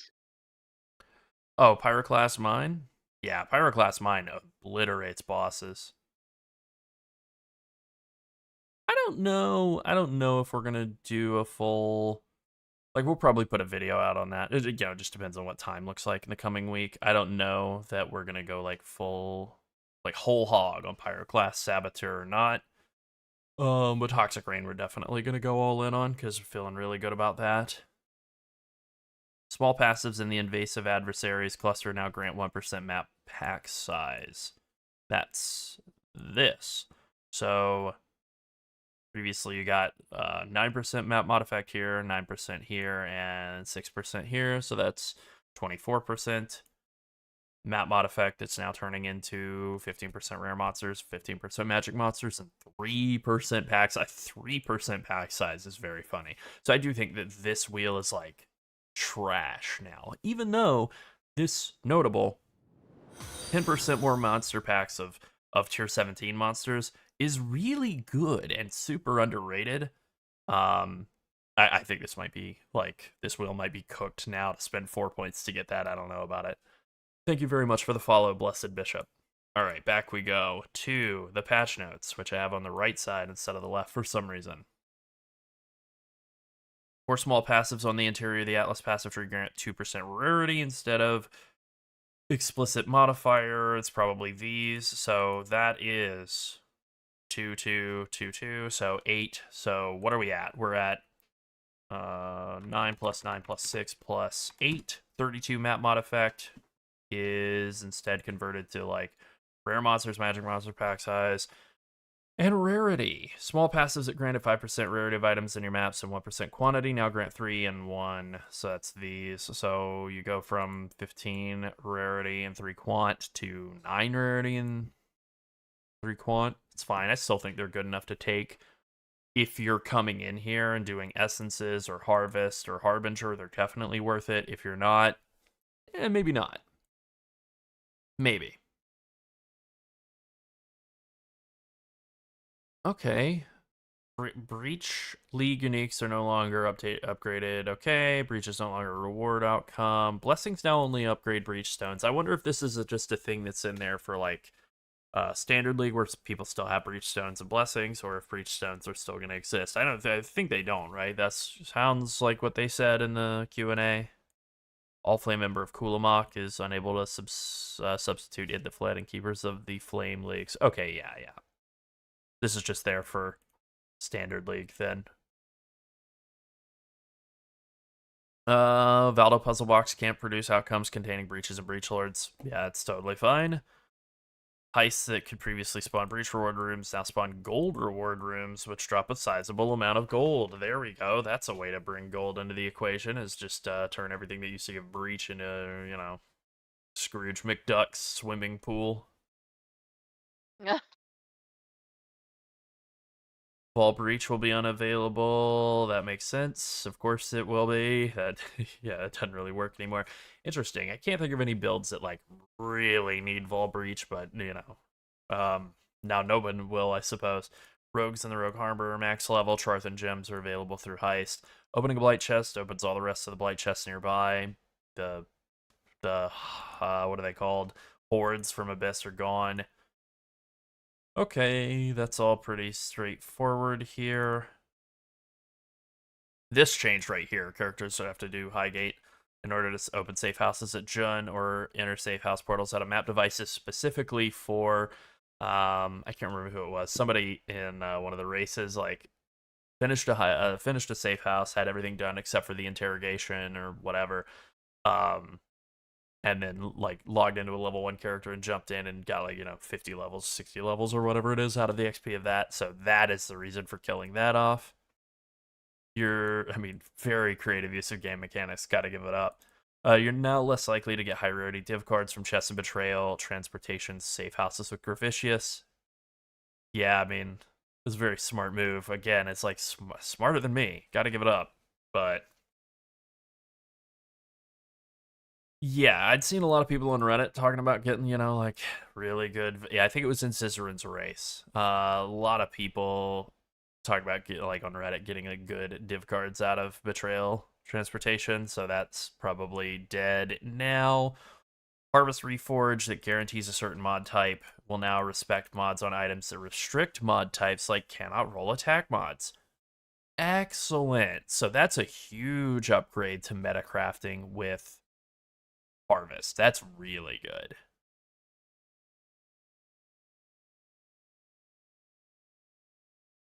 When rerolling recruits at Ralph and Kingsmarch, workers with mapping, disenchanting, and farming have less chance to have expertise in other job types. Thank God. This is going to make it way easier to balance out gold, where you don't get a tier 5 shipper and then he's also a tier 3 mapper or tier 4 mapper, and it's like, great, man, you're useless to me. I don't have any value for you as a mapper, but you cost 50 million gold an hour to do shipping. Yeah. They cut the cost of rerolling recruits by 20%. That's good. Yeah, Rogue Exiles drop fewer regular items. Okay, whatever. Gigantic Rogue Exiles are revived in rituals as regular Rogue Exiles. Okay, so Rogue Exile ritual comboing is pretty hard nerfed. That's fine. That's one of the like more gimmicky, cheesy mechanic overlaps. I don't find super fun, so I don't even know that the people who did it found it fun. They just found it like good. Bestiary orbs gone. That's good. That's great, right? That's so much quality of life just added in, being able to right click the beasts or control click or whatever it is. They changed the sound channel on Delhi encounters. Okay, cool. Hey, this is an actual huge buff. Drowning orbs no longer drown the player faster when you have sources of debuffs on you expire 100% faster. Okay. So far, I don't want to spoil anything, right? You know, seconds before disaster, but so far this is all just feeling like a buff patch, and this is a big old buff. The debuffs on you expire faster. Like the rune graft for that was brutal with drowning orbs. You only had like a second and a half, 2 seconds or whatever to get out of that drowning orb. Usually by the time you noticed it was on you, you had to basically just flame dash out of it or you would die. So that's really good. Spell suppression prevents 40% of damage instead of 50. There we go. There's the nerf. That's a big one. I still think it's worth it to fully spell suppression cap. Like, I don't think that losing 10% damage reduction from spell suppression makes it like not a mandatory stat for staying alive, but damn. Also, minion attacks just don't require accuracy. Boy, oh boy, Gazi is feasting. Man, minion accuracy's gone. That's huge. That's so good for attack minions. Yeah. Alright, we get skill gem changes. Cyclone does 20% more damage at all gem levels. Dang, that's really good. Bladefall base crit of 10 and Impaling is base crit of 15. Wow, that's pretty significant. I haven't played Bladefall in a long time, but that is a lot. Blast Rain of Charthus. Yeah, I don't know. I didn't use that at all. Blink Arrow of Prismatic clones and Bombarding clones do 20% less damage and 33% less damage. There we go. Let's just scroll down to Mirror Arrow and see. Mirror Arrow, 20 and 30. Okay, so Bama is... Is Bama dead or is Bama just, like, reasonably balanced now? I don't know. I'm not a minion man, so I don't really know, but either way, I think that opens up a lot more potential for other builds. Bone Shatter, Bone Zone getting a pretty decent little bump here too. 3 to 6% more damage per trauma, so 6% instead of 4. I don't remember how much trauma you can get up to at a time. This isn't the modified Bone Zone where you're trying to sit at like 9 stacks of trauma. I think you're getting up to like 30, 40 stacks of trauma, right? So well, let's say it's 30. That's what? Times 0.02. 60% more damage? That's a lot. That's a lot. Yeah, Bone Shatter might be good. It might not be. I don't really know. I haven't played Bone Shatter in, like... I was going to say, like, 3 leagues, but that's like a year and a half or something. Yeah, that's right, though. I haven't played Bone Shatter in like a year and a half, so I don't really know. Convocation, also it's just a white gem now, like Detonate Mines, no attribute requirements. Again, Gazi's, this is Gazi League, basically. It's going to be abbreviated as Keeper's League, but it's Gazi League for sure. I've never used Dark Pact ever, but damage and crit chance bump on it, that seems good. Ellie hit, radius increased by 40%, 0.4 meters. And attack speed is up 20%, and mana cost is down 20%. That seems very, very, very good. Yeah. Okay, Explosive Concoction is getting nerfed by a lot. Let's just math this out real quick. 126 to 126 to 1210. 126 plus 1210 divided by 2, 668. And it's going to 173 plus, or I'm sorry, it's going from this number. So it's going from 989 to 668. So we're looking at like a 50% nerf. 1/3, right? It's going to do 2/3 of the damage it did before. So 33% nerf. That seems bad. That seems real harsh. Oh, I see. The base damage is getting nerfed, but then the damage it adds if it consumes Flask charges is going up by a considerable amount. So it's actually not a hard nerf. It's just a nerf to the base, and then if you use it the correct intended way, where you're using it to eat Flask charges, it's actually kind of a think a buff. 1058 as opposed to 707. It might be a net neutral. I think it's definitely a nerf for for campaign. Yes. I think if you're playing a Pathfinder and I mean, we can just do the math on this, right? This is 126 to 1210, so, and this was 173 to 1805. So let's just go off the high number. It needs to be 600 more flat damage. Are we getting that if we use all 3 flask types? 1058 from 707, that's 350 damage. 1764 from 1083, that's close to 700.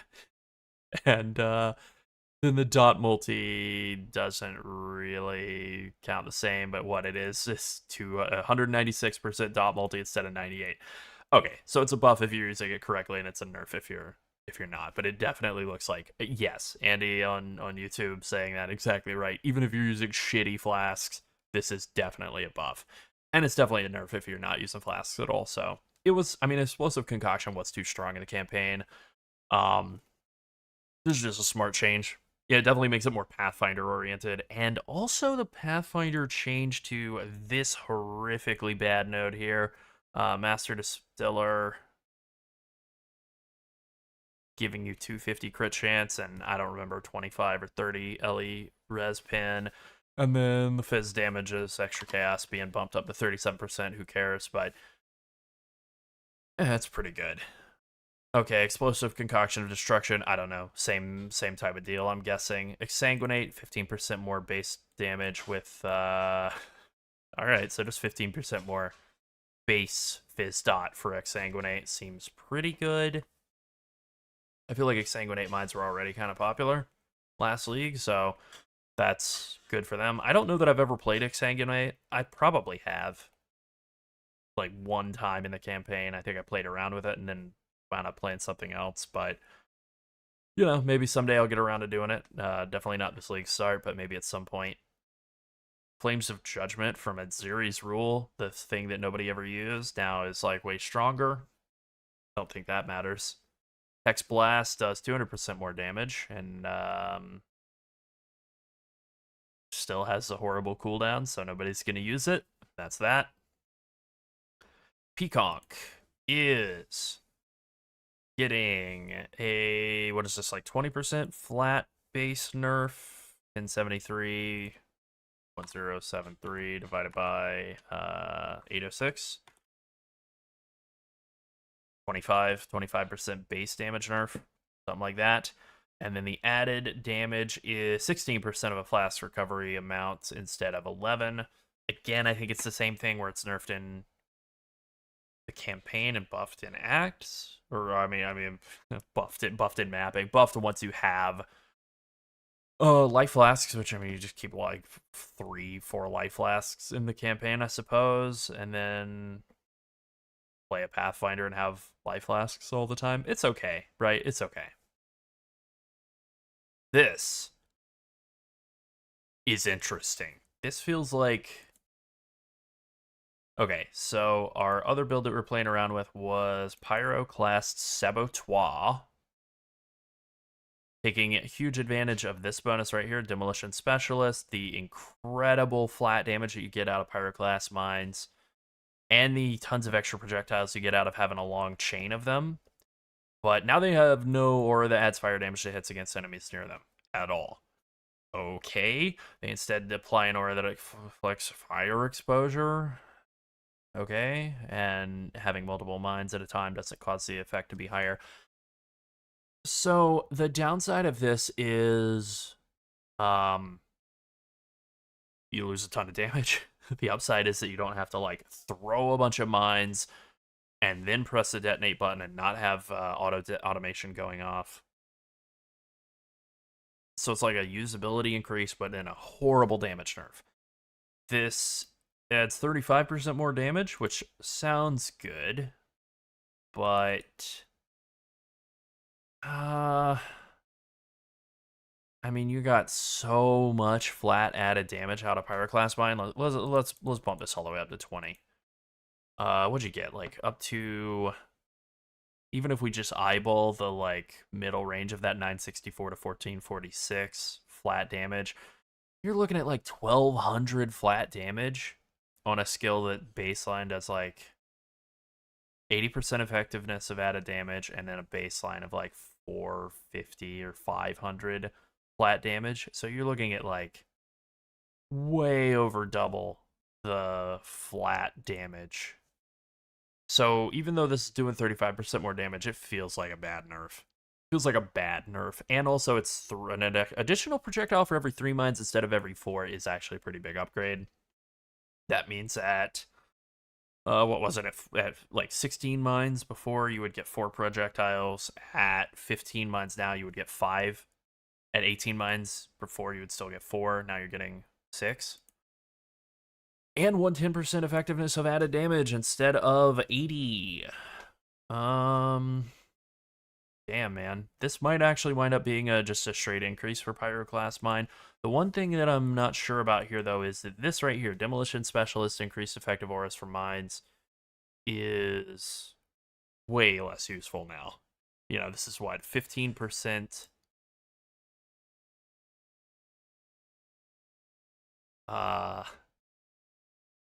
15% fire res pen, that's it. So if you get 15% increase by 150% from demo spec, and then 30% from the mine mastery, assuming that's still in the game. I haven't scrolled down far enough to tell for sure. You're looking at 180% times 15, so 0.15 times 1.8. Well, actually, it's 2.8, right? Because it's baseline 100, and then you're getting 180% increased over the top of that. So 2.8 times 0.15 is 42%. Reduce fire res. That's actually still extremely good. So yeah, actually, I don't know. I think this might be a buff in a big bad way, and it's definitely a buff for the like lazy approach of just being like, hey, I want to turn on automation support and run around and throw mines all day, and I don't want to, like, I don't want to have to stop and think about that except for when I'm doing, like, a big boss, like a pinnacle boss or something like that. I'll turn off automation support to throw out the first, like, big cascade of mines, and that's it. That's the concern, is I feel like you have to add flat from somewhere. I mean, you do get flat from the base damage of the mine, and that's something, but you probably want flat damage from, like, wand, ring, something like that. Alright, this might be something to cook on and think about. Yeah, this might be the move, because this does seem like it has real potential to be very, very good. Maybe. Reap does 15% more damage. Base physical damage. Great. Shield Crush. A skill I've never played. This was supposed to be in 320. This buff was supposed to be in 326 and never was. Okay. Alright, no problem. Spectral Helix getting buffed back up again very slightly.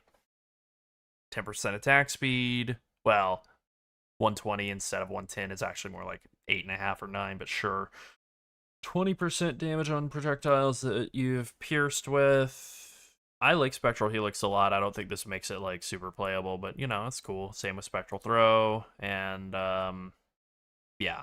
Storm of Judgment, the other Aziri's skill, is something. Storm Rain, the Transcended gems for Storm Rain, but not the base for Storm Rain, are getting some buffs. I've tried to play Storm Rain. I don't know, never really done much with it. Sunder of Charthus, didn't play this.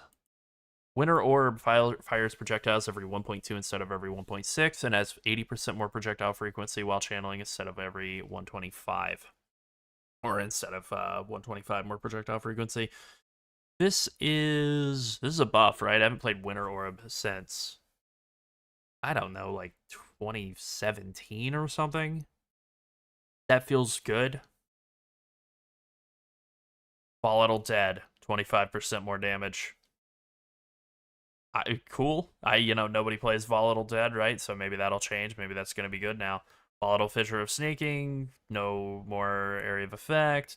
Doesn't automatically target enemies hit by the explosion of the previous fissure in the chain. Alright, so Volatile Fissure of Snaking, your time has ended. No problem.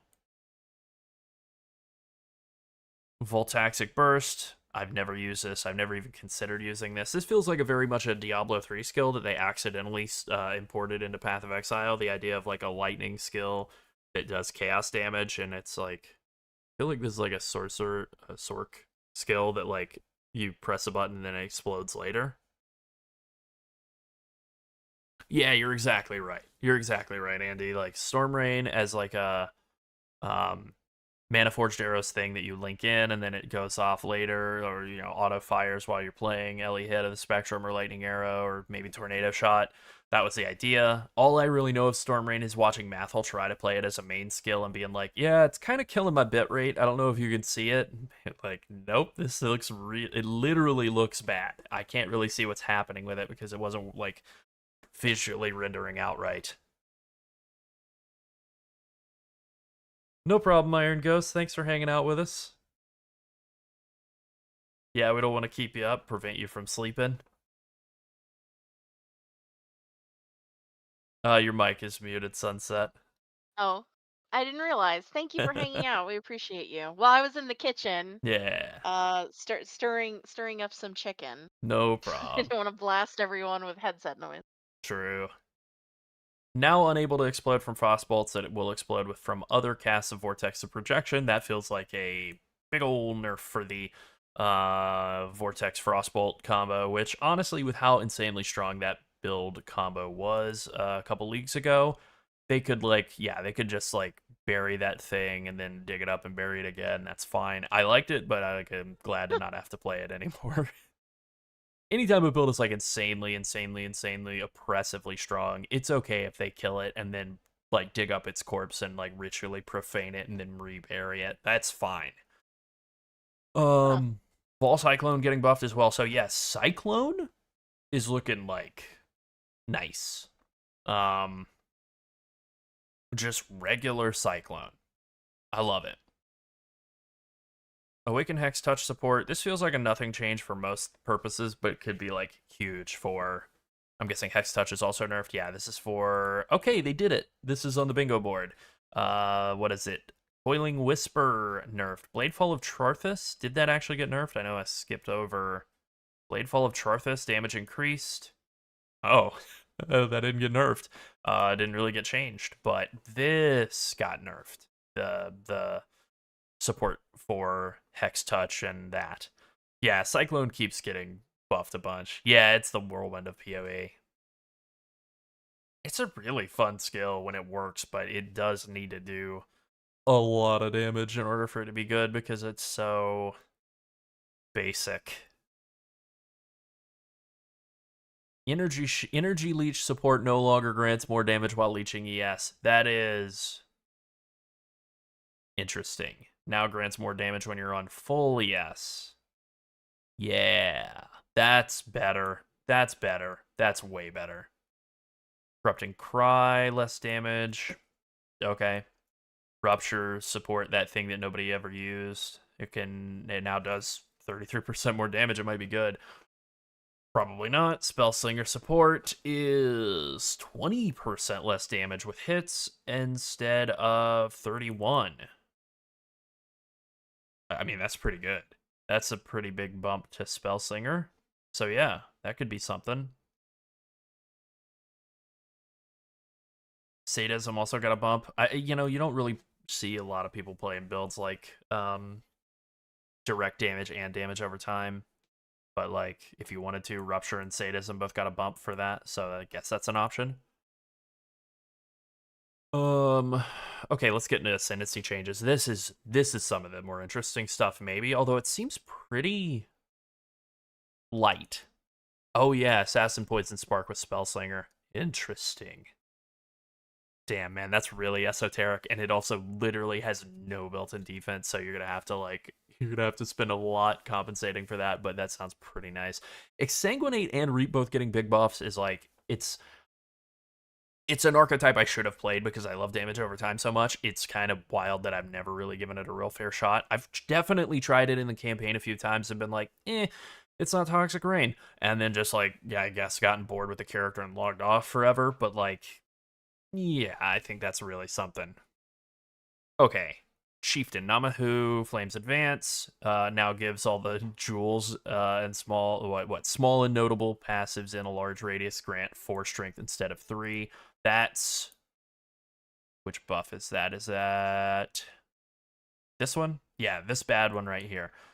I still feel like this is bad. But maybe if you wanted to do strength stacking. But I feel like if you're doing strength stacking on a Marauder, you're just doing it as a jug.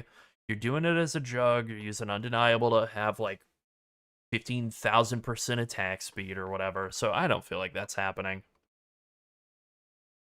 Yeah, that's the issue for my mind, is like not knowing enough about Exsanguinate and Reap. I don't know what Ascendancy you would play for that. Maybe you do double butt, you know? Assassin is maybe the move, but I don't know. Worthy Cause is notable Ascendancy now grants banner skills double duration instead of 50%. That is this buff right here. So I did see some people playing around with doing banner stuff on Champion last league, and it seemed like it could be really good, but you're still running around pressing banners a bunch of times. Like, I don't know, man. Yeah, Reap Trickster, I mean, Trickster's just so generically tanky, or at least it used to be, that you can kind of do any skill on it pretty well, and Reap makes sense, especially with it having, like, life costs and stuff. That could be a move. So we talked about Assassin earlier, at the start of the stream, like, before they went live. We'll probably have more to say about that in like a video. It looks good. It looks like it enables several different playstyles. It enables like crit-based playstyles. It enables like poison-based playstyles. I feel like the world's kind of your oyster. It's still not very tanky, but there are a couple of things in here that I think are interesting, and a couple that I think are actually good. So, Opportunistic now requires 4 points. You have to go through Assassination style.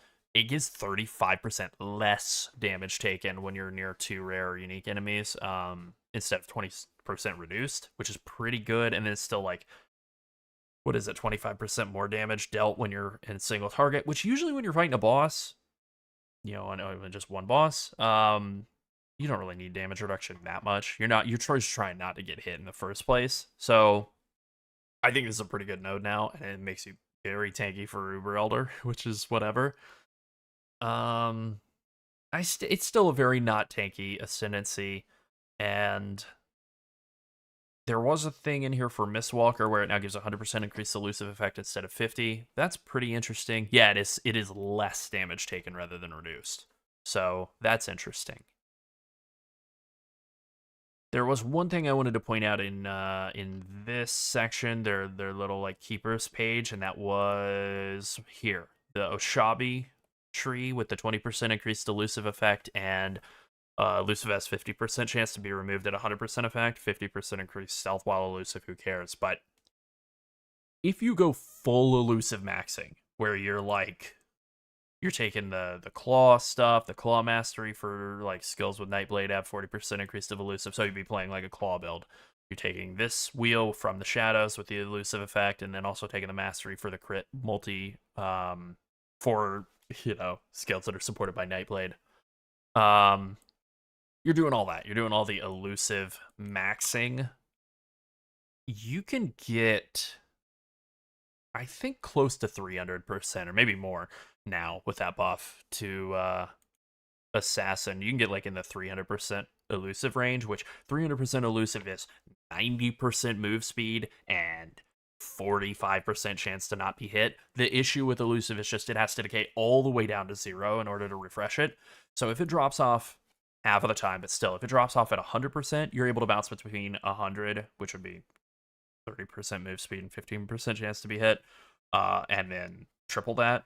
Yeah, most of the time you're going to be between those two. That seemed really, really, really good.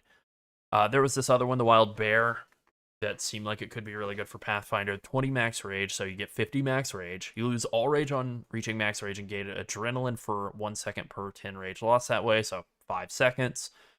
And then you get this bonus 2 rage on attack hit.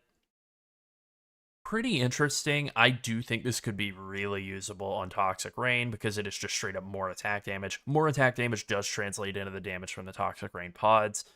And then Adrenaline's good too. 100% increased damage, 25% attack cast move speed, 10% Biz DR. You know, it ain't bad. I feel like every single attack-based ascendancy could go with this. The only downside to it is the idea that, like, you know, you do lose rage if you haven't gotten it in the last couple seconds, so you do have to be moving pretty quickly. And it with 2 rage on hit, what do you need? You need 4 rage per second, so you would need 20 seconds to hit max rage, and then you'd be building them back up. So if you have any other sources of rage on hit, maybe that could work. The only other downside I can think of is you don't have accuracy on a poison or a toxic rain pathfinder. You actually don't hit that often. So I think Caustic Arrow will take care of it. I think you'll hit enough with CA triggering for Mana Forged Arrows that you'll be able to sustain rage, but that would be my only concern. Otherwise, I think this is like very interesting. Could definitely see this being better than, like, you know, the points you spend in Nature's Boon, especially if you're trying to use unique flasks. It's really quite weak. So that would be my thinking on the front runner of possible Bloodline Ascendancies to go after. And I like that. It kind of makes sense with being a Pathfinder anyway, that, like, Oshabi would be good. You know, certainly more so than, like, Mr. Mask and the Evil Purpleman. Although Evil Purpleman kind of makes sense too. Unlight Silhouette, getting, like, flat added chaos damage added to all of your attacks. I don't think that's the move at all, but it's an interesting idea. But I feel like if you added, like, I don't know, whatever it is, 100 flat added chaos damage to Toxic Raid Pathfinder. Wrong button here. Toxic Rain Pathfinder. Yeah, how much damage would adding 100 flat plus 100 what is it? Adds? I don't remember how the thing is phrased. I'm just gonna grab a ring. Okay, I'll just craft a ring here real quick.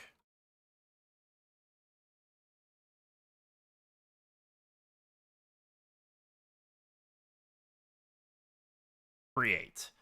Adds. Alright. Adds chaos damage is not a modifier. Okay.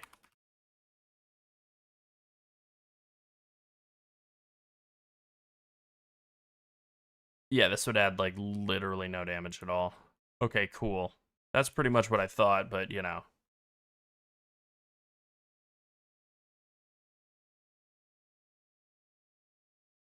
Even if we did, like, 400 to 500 damage to attacks, you're adding less than 1% damage. Okay, yeah, so that's complete garbage.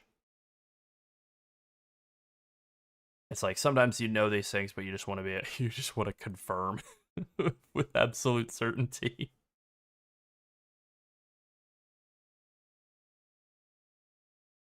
All right, let's take a look at Trickster now. Trickster is interesting here. Heartstopper is actually getting a buff, 50% less damage from hits for 5 seconds, and 50 less from dot for 5 seconds. You know, previously it was 40 and 40. This is a really underrated node. You basically are taking, like, 40% less damage all the time.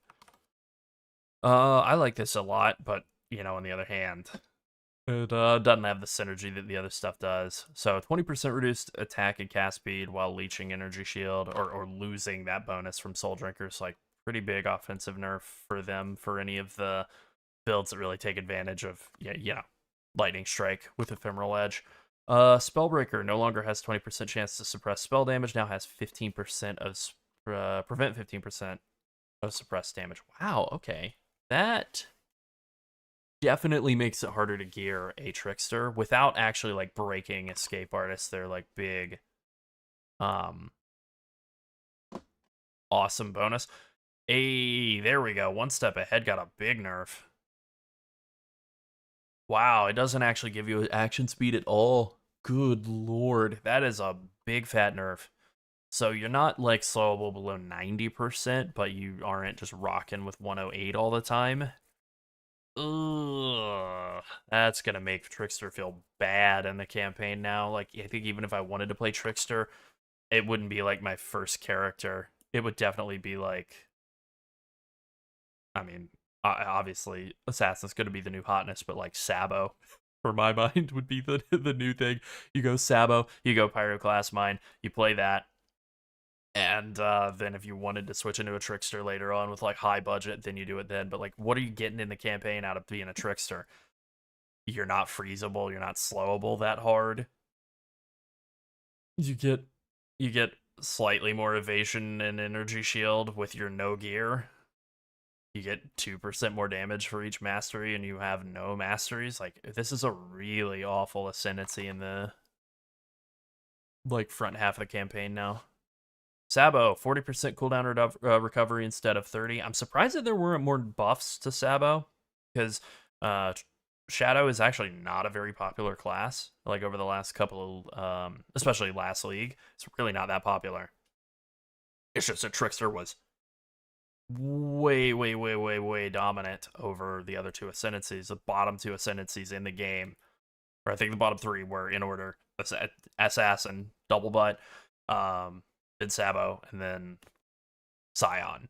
And it's like, yeah, when both of those classes are below Scion, that's rough. Okay, we already knew Elementalists' golems are getting nerfed, cut in half. I still think it's good, actually. I still think it's pretty good. Corpse Pact grants 4% attack and cast speed for each corpse consumed rather than 2, so that's just a double on that bonus for Necro. That's good. Already talked about this. Pathfinder bonus getting bumped up.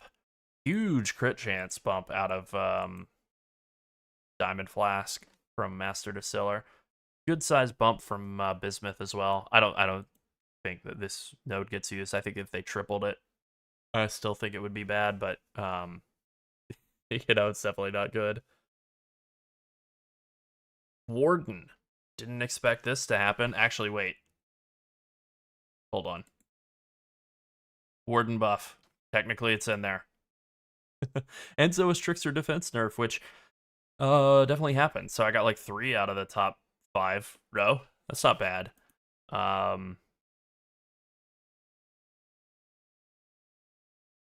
Yeah, exactly. Remove the accuracy mastery that granted minions accuracy. Okay, Grave Pact now grants chaos resistance instead of minion accuracy. And minion offense mastery. Okay, Toxic Rain, unless I missed something that's below here, Toxic Rain came through this buffed. Just like barely. It didn't need any at all. It just needed to not be nerfed. It came through not nerfed. It came through very slightly buffed. This is great. Potentially very buffed depending on how the mutant uniques wind up working. Damn, that's a pretty nice little buff to Warden. Barkskin, that horrible node, actually has like use now because it doesn't have a reservation cost at all. And then Lessons of the Seasons also grants more suppressed spell damage. I mean, whatever. But, you know, that's usable for Warden now. They get like this bonus that makes you more tanky or better at evading. I like that. Oh yeah, that's a good thing to look into. Spectra. When Spectras die, that's it. There's no other change to Spectras. They don't have some horrible massive reservation associated with them. You can just use them. Ta-da. Damn. This is just feeling like a straight buff patch, which I think a lot of people, including myself, were like... I was brushing my teeth last night before going to bed, and I was reading a Reddit post that was like, where are the nerfs? Where are the nerfs happening? I'm preparing my body for the horrible nerfs. And it's like, yeah, that's a great point. I am preparing my body for the horrible nerfs. Where are they? And they've saved them for, I don't know, next PoE 2 League or something. Christmas came early. That's good. Ashcaller, whatever. Eclipse Solaris on a different base. I don't think this matters. Glorious Madness from Beacon of Madness. Terrible Boots is now a debuff every 2 seconds instead of every 1. Neat. Hinakora Sight got bumped. Okay, so the only real big noticeable nerf here is for Suppression, which is just a game-wide thing. It only is 40% DR instead of 50. I still think that's, like, fine. Oh, interesting. You know what? I think I might have missed that entirely in the Bama. Oh, I did. Bam is only 5 seconds instead of every 20. Oh, man, that's actually worse than them losing 20-30% damage. Having to cast them every 5? Yuck. I was never a Bama liker. I don't like it in the campaign, even though it's insanely strong in the campaign for just like getting. I've did a campaign run that was like 2.5 or 3 hours or something with Bama, which is not good, but that's like my personal best on a twink character. And the whole time I was like, well, this is very good. I'm not saying it's bad, but it's definitely like not my fave. So I'm glad to see that change.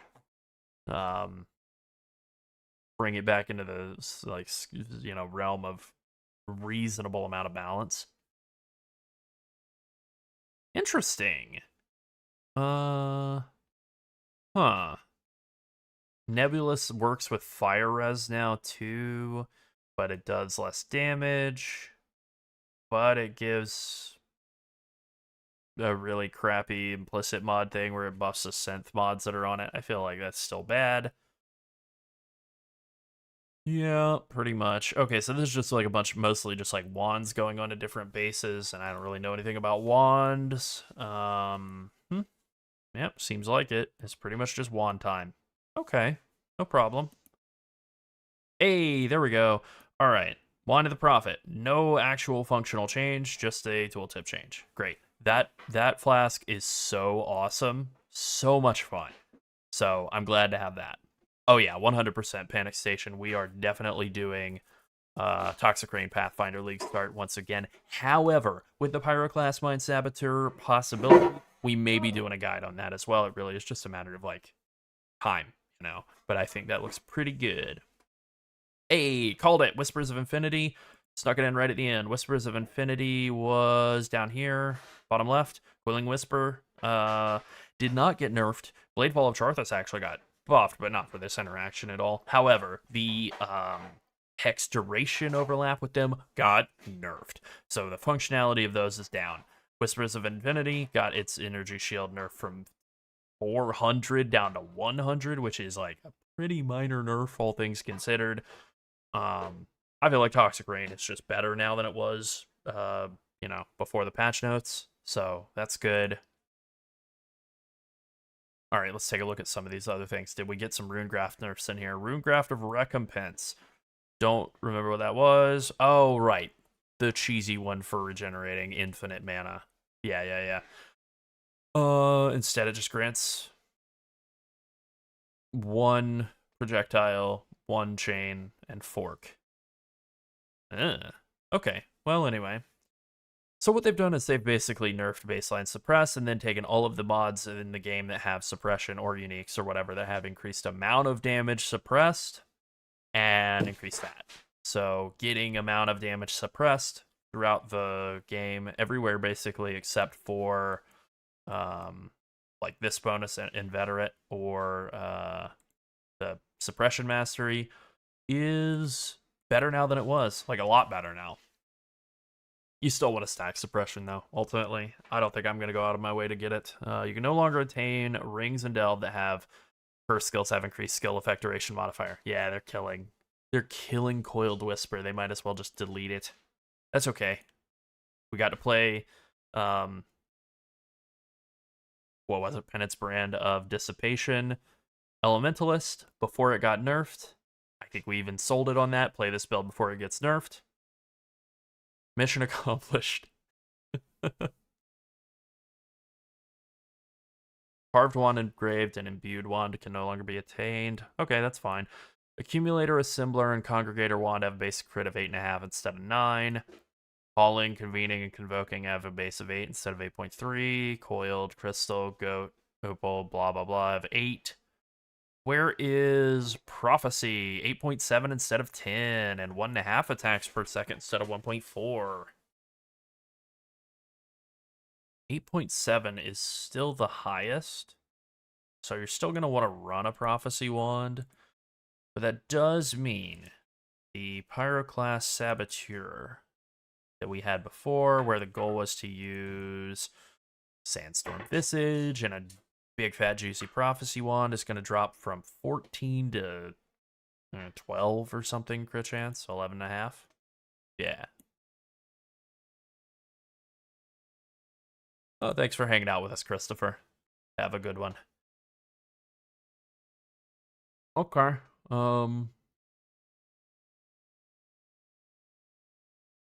Yeah, so they changed some crit chances around. They bumped some crit chances up on some base daggers.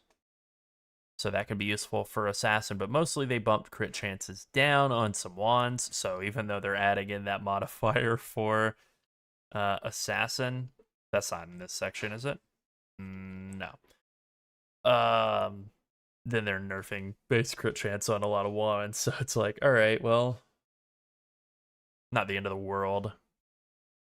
It was like very, very, very easy to get crit capped on an Assassin if you take that set of bonuses, so it's not the end of the world, right? Let's pull up the PoE Reddit and see. Nice. Nice, I like that. We like that. That's a good one.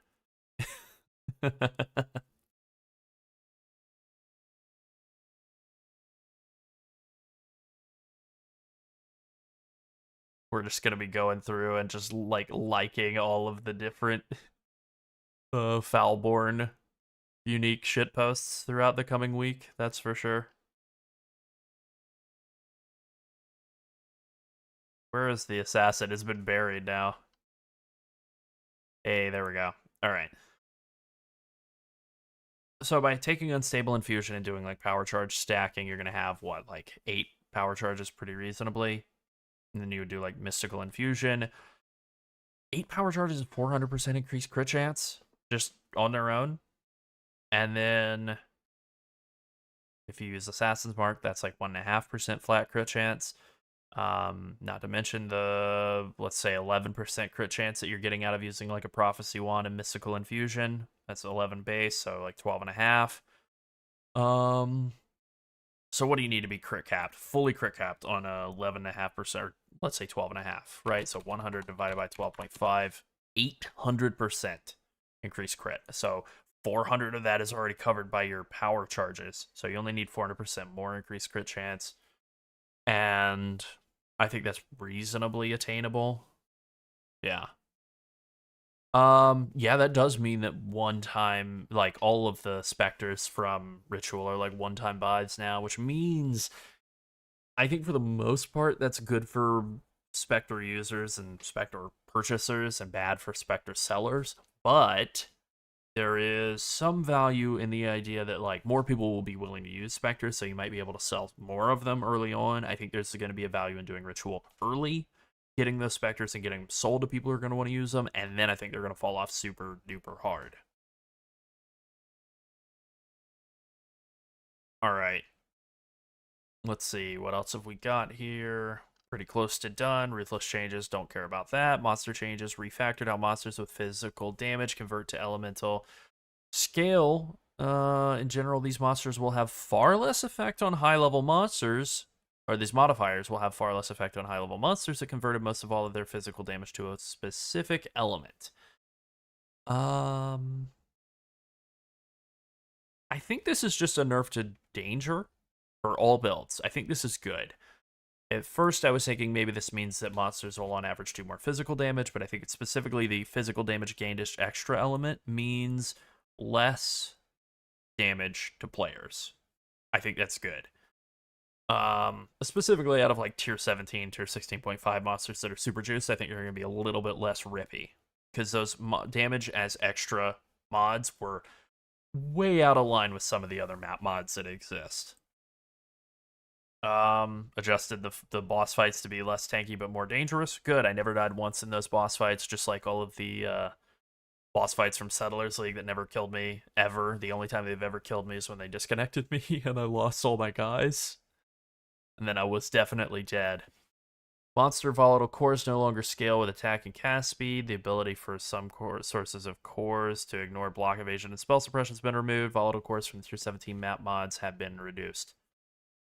Oh man, the whole patch notes reading and like the whole patch unveiling today has been like a religious experience. I need to go to church to celebrate. This is great. This is whatever. This is also whatever. Okay, Abyss now costs 3 orbs and only summons 2 Abysses. That's fine. Ambush is 4 and conjures 4 strong boxes. I think that's better. Ultimately, you get more strong boxes if you want to do strong boxes. I think we all like that. Anarchy, who cares about Rogue Exiles? Shrines are 4 and 4. Again, I feel the same way with Shrines as I do with strong boxes. If I want to do them, I want to do them. I would actually prefer they be as expensive as possible and then summon as many of the thing I want to do as possible. Heist is down 1. Good for heist enjoyers. It'll definitely, with heist costing less, that means that the contract average price is going to be a little bit lower, but it's like 1 chaos or a per map. Who cares? Legion is going to be really cheap. This is a great early Legion League then. 3 orbs, 1 Legion. That's a good price. Settlers is 5 and 2 ore deposits. That's also a good bump for settling, settler enjoyers, which I am, so that's good. I really like Settler League. I hate that I do because we played it for like a full year. And we rebuilt the town multiple times. But it's very good. All of the little mechanics give you like a bunch of variety of things to do too. So it's like I like all of the different aspects of Settlers League. It's a bunch of free awesome gear early. You can get a really good deterministically, or deterministic's not the right word, but they have like basically pre-crafted items that are like have a specific name. Like if you there's like a weird combination of stats, right? It's like +1 chaos skills, dot multi, life, strength, and it's on like a multi-stat base or something. Like there's this one amulet that has like a name, it's like whatever. Dangerous bangle or something. That would be a bracers, but dangerous necklace. And there were like 15 people selling the exact same neck because they are specifically created by Settlers League. And getting more access to things like that is just really, really useful early on. Torment should be free. Torment should be removed. Breach is removed. Imbued heist map device crafting option causes the area to gain 5 additional smugglers caches. That's a pretty good little bonus if you're wanting to do heist contract sales or run heist yourself. Kinetic Rain is a bond skill, so with Shadow Scion, all that stuff, yeah. Where is the configuration? Ranger only. Or Sever the Right Hand, that's Gravicius. Oh, wow, so you're not able to play Conflag until you kill Gravicius. Huh. Well, I mean, I'll try it out on the day, but it's Toxic Rain all day, baby. But maybe it'll be good. But either way, even if it is good, I'm not going to play it. It's Toxic Rain, no question. This is a really good change hidden in here. The option to prevent the game from pausing during gameplay for speedrunners. Be able to just not have the game pause when they open their tabs to add in points while they're walking. I'm not going to use it, but good for them. Alright, just some very basic stuff here. This one, being able to hold Alt to swap to an Orb of Og if you're rolling rare items, you're doing like a horrible spam craft, which happens during Toxic Rain gear crafting or flask crafting, so that's good. Most of the rest of this stuff they already covered. I mean, that was part of the teaser trailers too.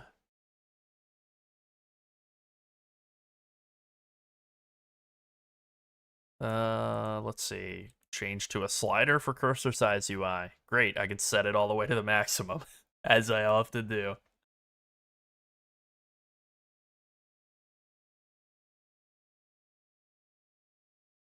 All right, let's just see if there are any bug fixes in here that are of any note.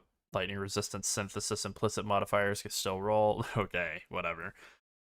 Simplex and heist base types of similar implicits could be magic rarity with modifiers. Huh. Yeah, Alt-Og change is awesome for fractured bases, you're right. Really good. Yeah.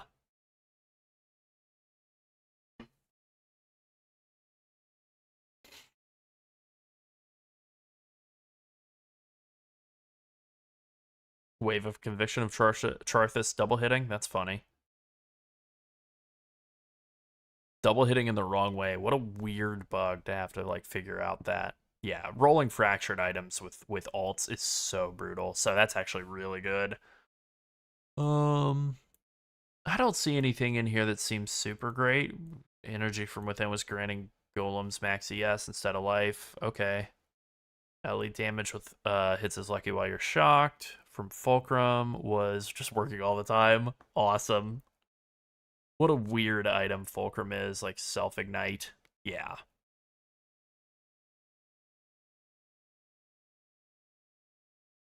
Okay, I thought this was happening. The bug where the orbiting volatiles and the Maven boss fight would fail to play their build-up animation prior to exploding. I thought there was something weird going on with that fight, but, you know, it's like one of those things where whatever, you're just kind of flying through. Who cares?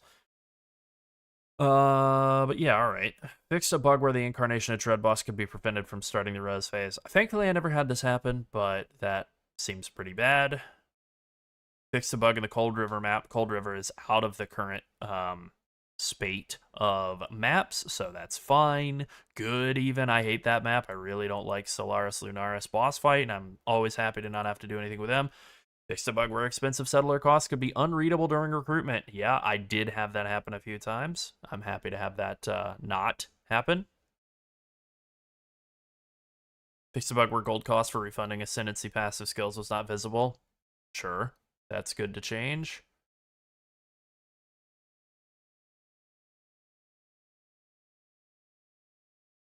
Okay, I had this happen a bunch. A bug where the game wouldn't remain paused when you exited a character selection. Yeah, you would pause, then exit to your character screen and stuff would start attacking you. I never got killed by that, but I definitely had stuff moving around while doing that. Yeah, I see that question, Steven. I do think old strats are still, like, old early league strats are still going to be profitable. I don't know about Alva. I think doing Alva for her temples is going to be really good once the league is like kind of underway, like more than a weekend. Doing her at the very start of the league, I think is going to be bad because people just don't have a use for the Alva temples really. And overlapping her with Beyond is like totally, I mean, it's still doable. You have 132 points and you have some free points now that you're not going crazy for map mod effect. But it's just not that great to go all the way over to the right side to get Beyond and then all the way over to the left side to get Alva. Like, So I think Harvest is going to be great early still. I think Heist is better than ever, even if you don't want to run Heist, even if you just want to run Heist in your map device or in your Atlas or whatever, just to get Heist contracts and blueprints, especially fully ID'd blueprints, and just sell them instantly to people who want to run Heist for real. I think that's great. Bestiary got a lot better because of the quality of life going on there. Same deal. And Harvest, I mean, Harvest is always good. Good at the league start, good in the middle, good at the end. For me, Expedition is still going to be great. We're still definitely going to be recommending Expedition. So, like, Expedition and Heist are probably going to be our two top recommendos. So, there's definitely videos we're going to work on in the coming week.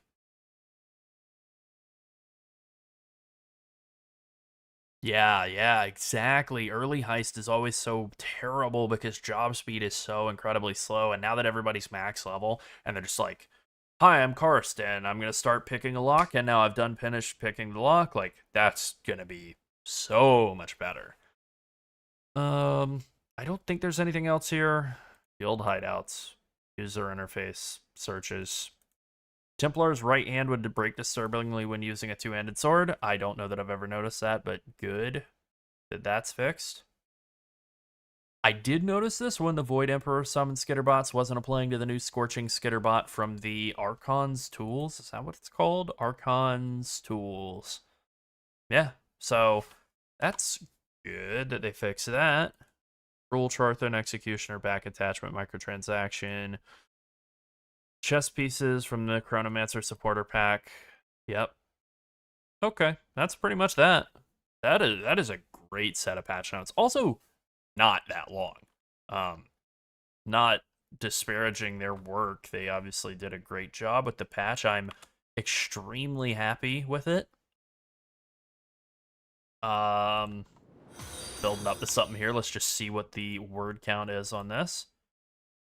Less than 8,000 words. No, I'm going the other way here. Basically, they forgot to add any of the nerfs in, and I just hope they don't realize what a horrible mistake they've made between now and the league launch, because that was really awesome. Thank you for the follow, Shag and Wagon.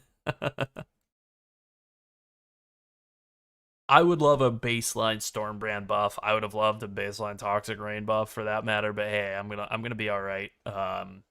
We're gonna be all right. And then also with Pyroclast Mine, you know, it did take like a little bit of like fully reading through this to really appreciate. But woo, yeah, that's actually pretty good. And it really fixes the big issue of Pyroclast Mine, which was like previously people were using, and especially Pyroclast Mine of Sabo, throwing it down just for the debuff or the buff that the mines would provide, and then not actually wanting to use it. Like really dumb to get flat added damage out of that. So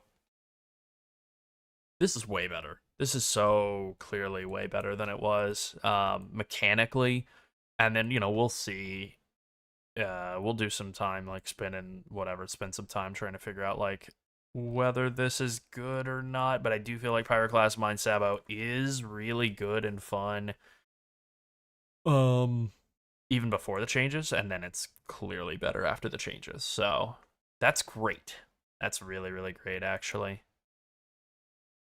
Now it makes me wonder if Pyroclast Mine of Sabotage is maybe the play. Like you start Pyroclast Mine, obviously, and then once you're able to buy it, you swap over to Pyroclast of Sabotage. Let's take a look here. I don't remember exactly what all Pyroclast of Sabotage does. It does damage. That's what it is. It just adds more damage with the debuff and has better damage effectiveness. Yeah. Effectiveness is 80. This is effectiveness is, I guess, just 100%.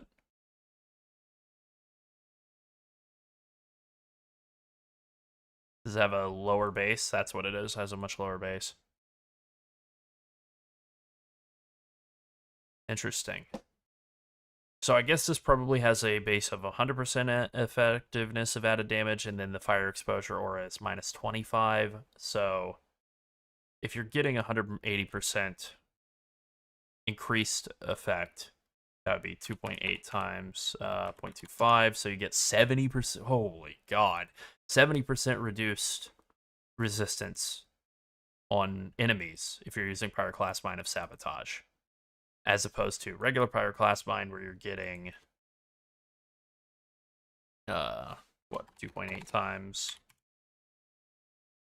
15%, so 42% reduced fire res, which is still really good. But yeah, this is better. This is a lot better. Okay, well, I guess that's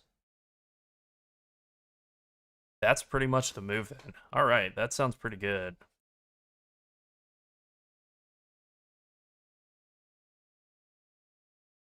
Oh, I mean, I definitely think it's a good idea to start picking up contracts. You know, once you get into the league, like once you get into the back half of the campaign, just start scooping all the contracts you can up, and then basically run all of them before you do Kitava. Get yourself like an early 50 to 100 chaos, something like that. It definitely helps with like getting yourself set on the, you know, the right track. It's not like you're racing to be the first to kill Kitava and be in maps. Like, obviously, getting into maps and doing all of that as quickly as you can is good, but I do think it's worth it to get, like, you know, at least, like, half a dozen heist contracts done, especially on a bow build where you move fast and you're not very tanky and your damage isn't insane.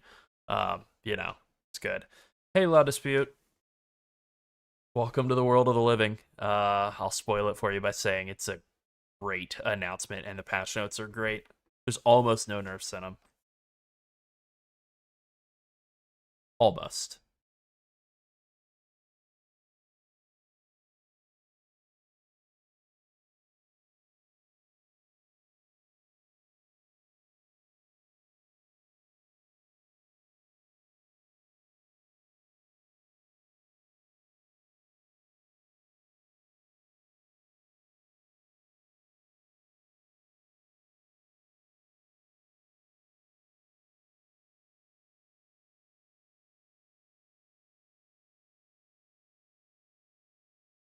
Everybody for joining us, and Yeah. tell them we have Yeah, we will. stuff coming. All right.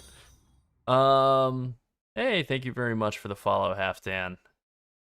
Yeah, so this was an incredible league reveal. This is our first time ever doing like a react type of stream. Yep. Honestly, it was pretty fun. I've always been negative on React content or whatever. I think that's a Lerald mistake likes on my part. talking, Dude, I so I knew love this would be a talking. good. I knew this would be good for him. Yeah, Yeah. So he look, really okay, likes look. talking. This is something I see people talk about. And I read a lot of Reddit. Sometimes I see people in the like, Twitch stream talk about like small Twitch streamers and stuff. Like, how do you just talk? How do you just talk when there's nobody to talk to or when you're just by yourself? And it's like, man, I've been doing that all day, every day for my entire life. So I think the answer is you just have to be built different.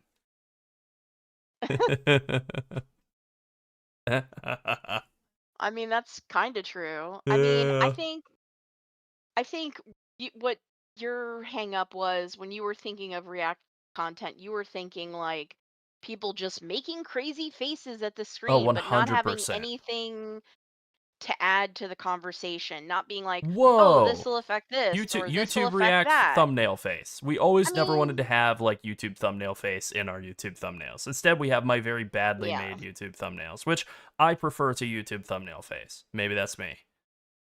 Yeah. I prefer them as well. I mean, I think ultimately I'm going to say most reaction content creators are not really adding much to the uh Yeah. Look, experience. if you do something else and then also react to things, I think that's different than if Yes. the only thing you do is react.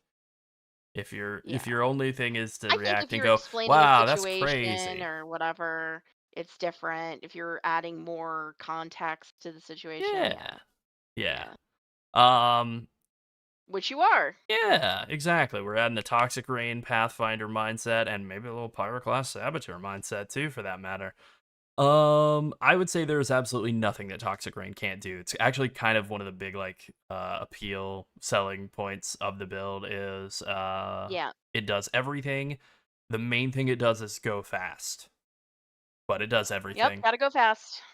Yeah, it starts fast. It just zips and zooms the whole time, and then you can do literally everything with it, and we always do. So, Yeah. hey, thank you, Lunar. I agree.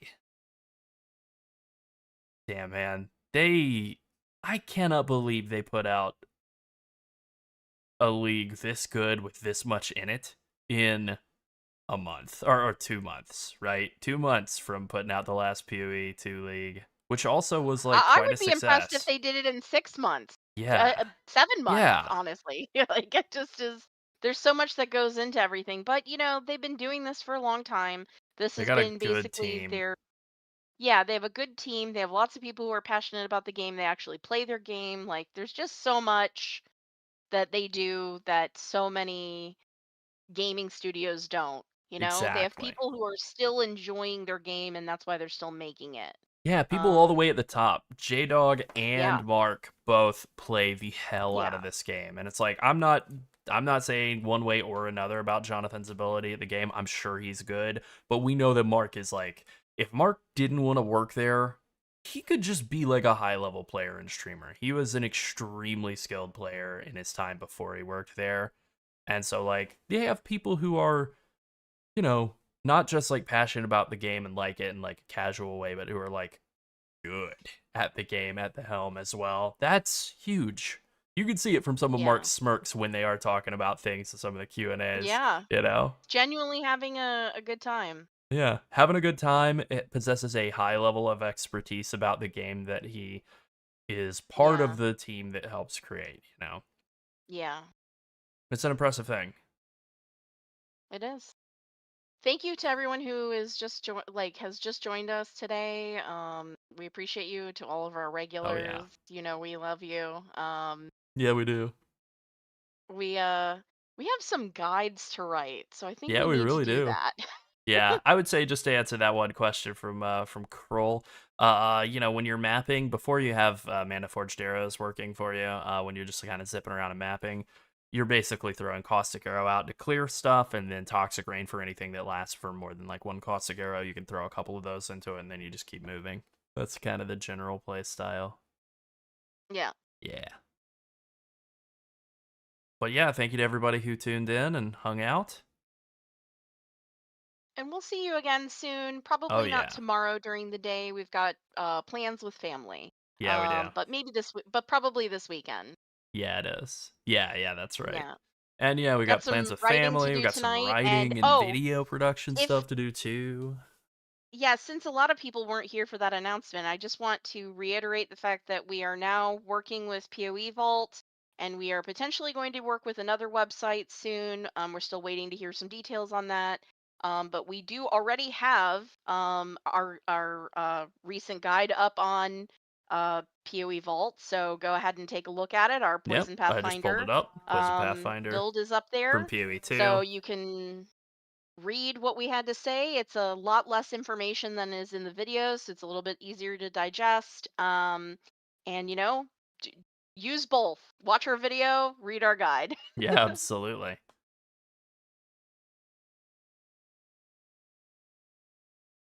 All right, you want to go ahead and wrap up here, Larold, and go Yeah, I work on think that that's a guide? great spot. I Oh, think that's a actually, great eat spot. food. Yeah, I'm gonna work Eat on food. guiding some food into my mouth, and then we're gonna get a summary of the patch notes and the reveal and all that as a video, and probably work on that and try and get that out in the AM. Yeah. And then as soon as I'm done with that, I'm not gonna take a break and do anything else. Like I'm gonna just move over into probably setting up the Pyroclast Mind Saboteur guide and Toxic Rain Yeah. Pathfinder guide, because I mean the one positive here is like had all this stuff planned for Toxic Rain Pathfinder. No, the one of many positives is TRPF. It has not been nerfed or really changed in any way, so all of that work stays. Anyways, I think that'll do it for us for today. Thanks everybody for tuning in and hanging out, and you all have a good one. Thank you all. See you next time. Yep. Bye.